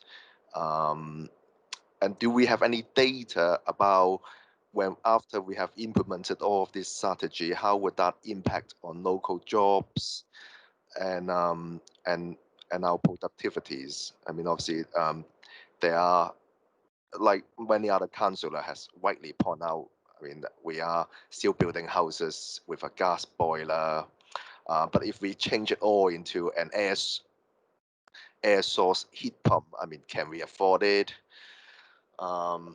So do we have any figures about how it would impact on local jobs and productivities?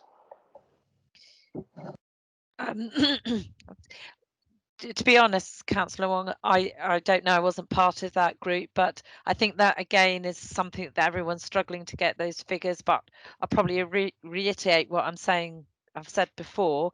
which is the next stage is to get on and look at that as part of that implementation work. And certainly, you know, when we've been talking about the retrofit work and, you know, pushing double glazing and all of that sort of business within that, there's a lack of what's going to stop it going at speed is the lack of skills and to actually be able to go out and fit a lot of this retrofit work.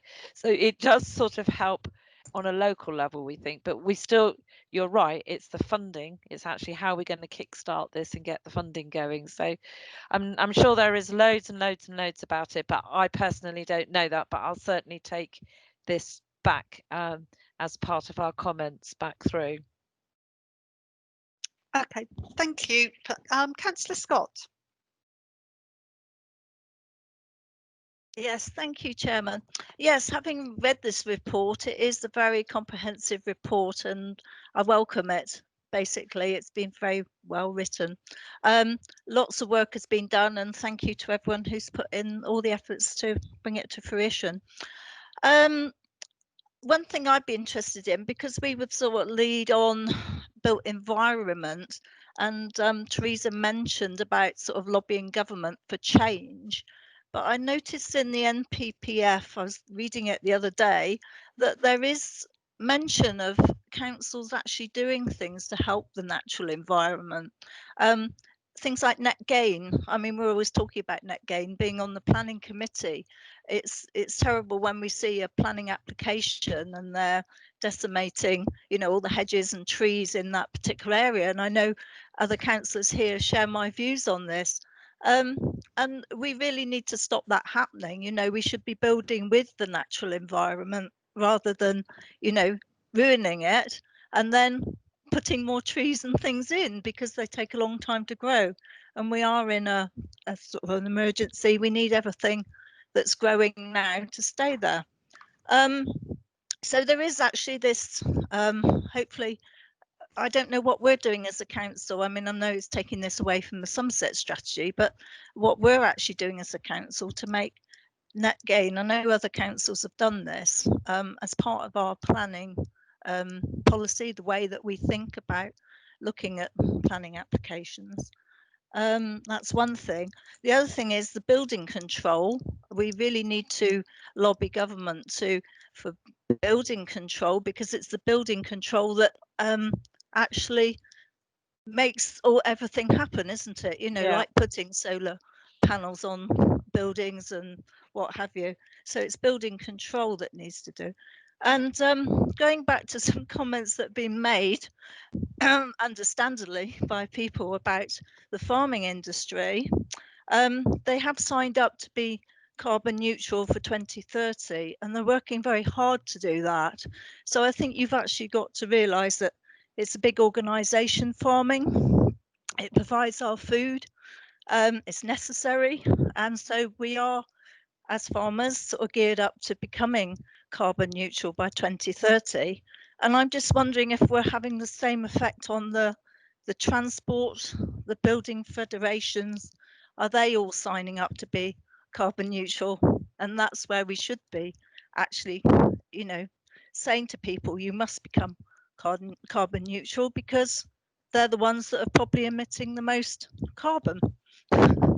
That's my rant over. Thank you. Thank you, Liz. Teresa, did you want to come back on any of those comments at all?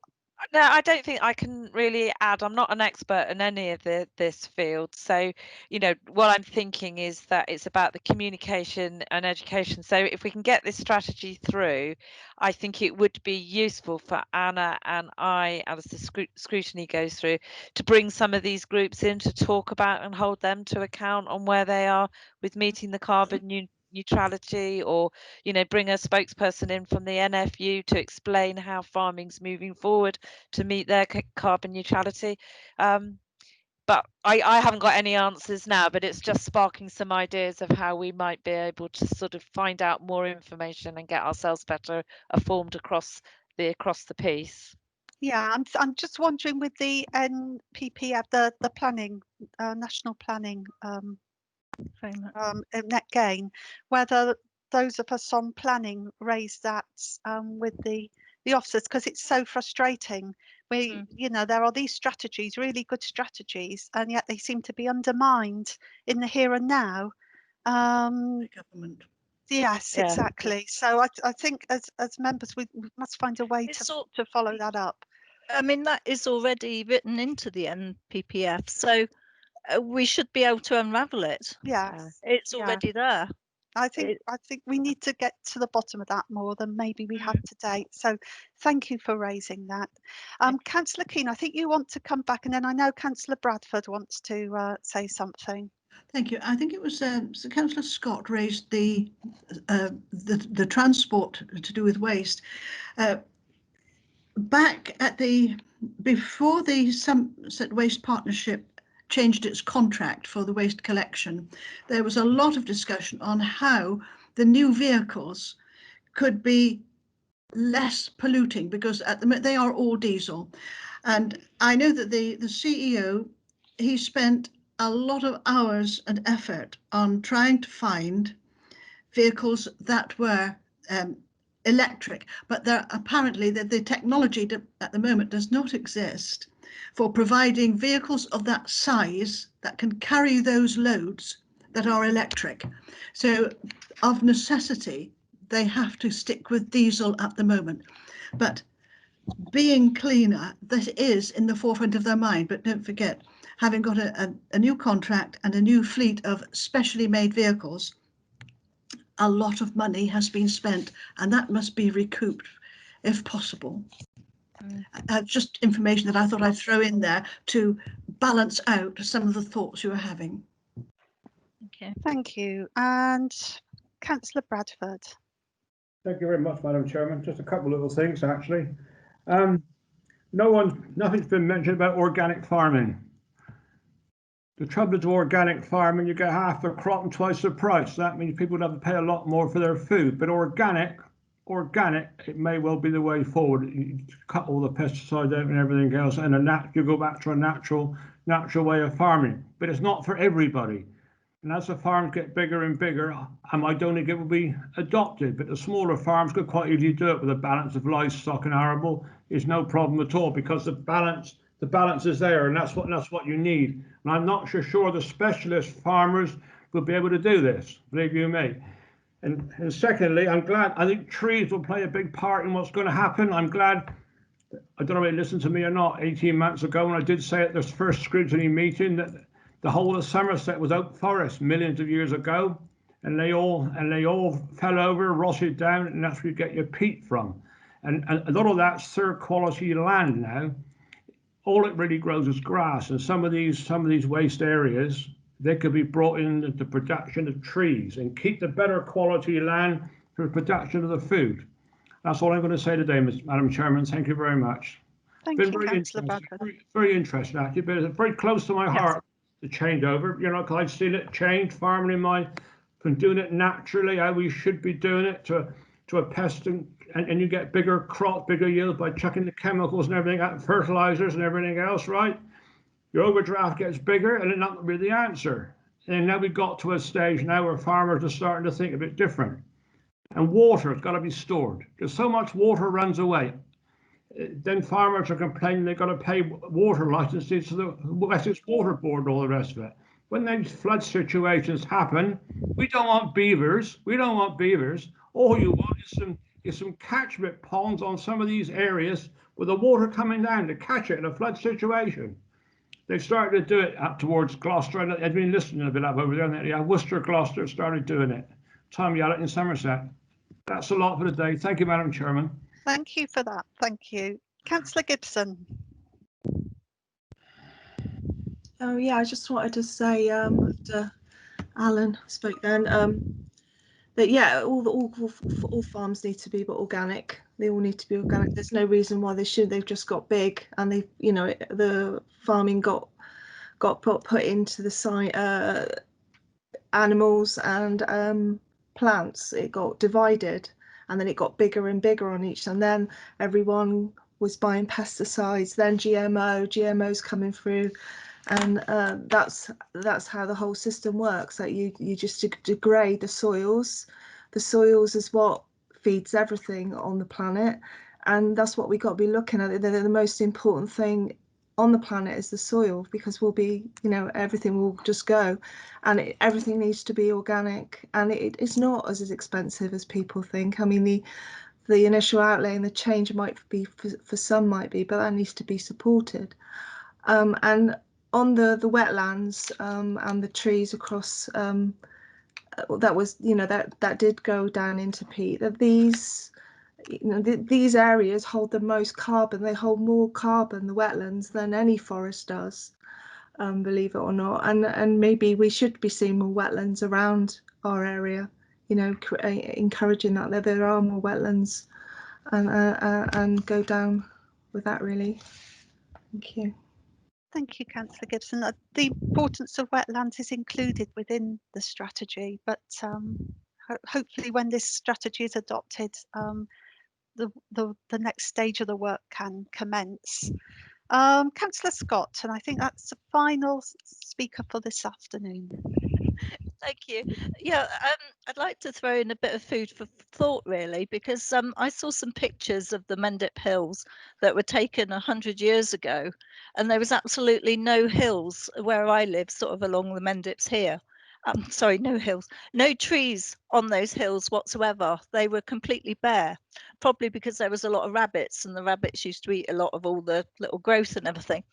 So over the last 100 years, the trees have grown up, and it's been lovely. There's some cheddar woods, there's plenty of cover on the land between here and Brian of trees. But unfortunately, we have ash dieback, which is decimated almost the whole of that tree area. And you will notice it next season, because there will not be any greenery at all. So what I'm saying is, you know, it's good to plant trees, but it's basically planting the right trees in the right location is so important. And probably regeneration and rewilding is a good way to go, because the tree likes to grow where it likes to grow. If you try and plant it somewhere it doesn't like to grow, then it won't. But you know, looking at the climate strategy where we're actually increasing tree cover by 15%, I hate to say that our tree cover will be probably about 50% down next year. So do we have to make up that as well? That's just a food for thought. Yeah.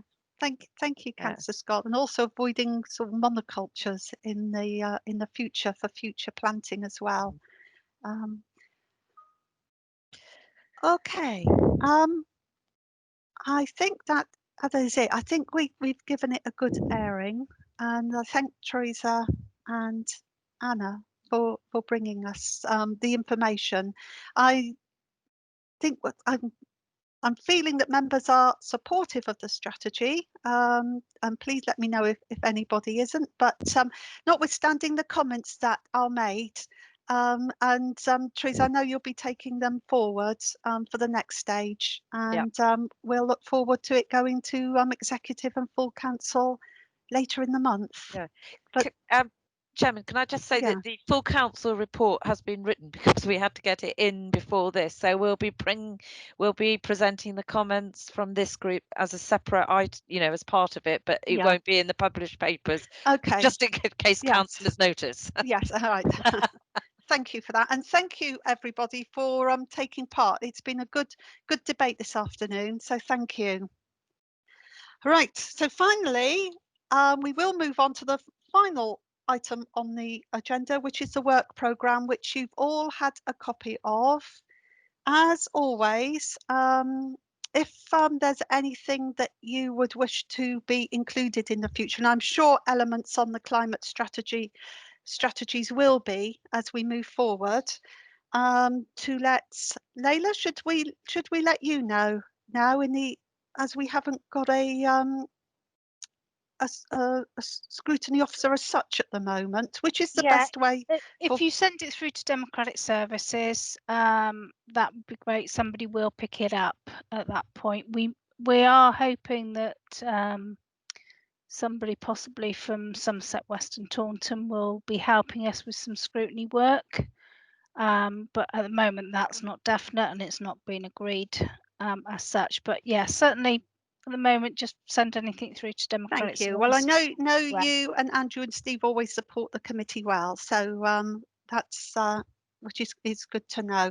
Just to say, finally, in going forward, I've been chair of Scrutiny for nearly 6 years now, and it sort of feels like it's time to hand the baton over.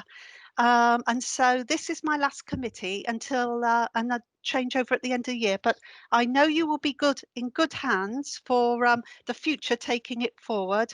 And I'd just like to thank everybody for participating and being a brilliant committee to work with. So thank you very much.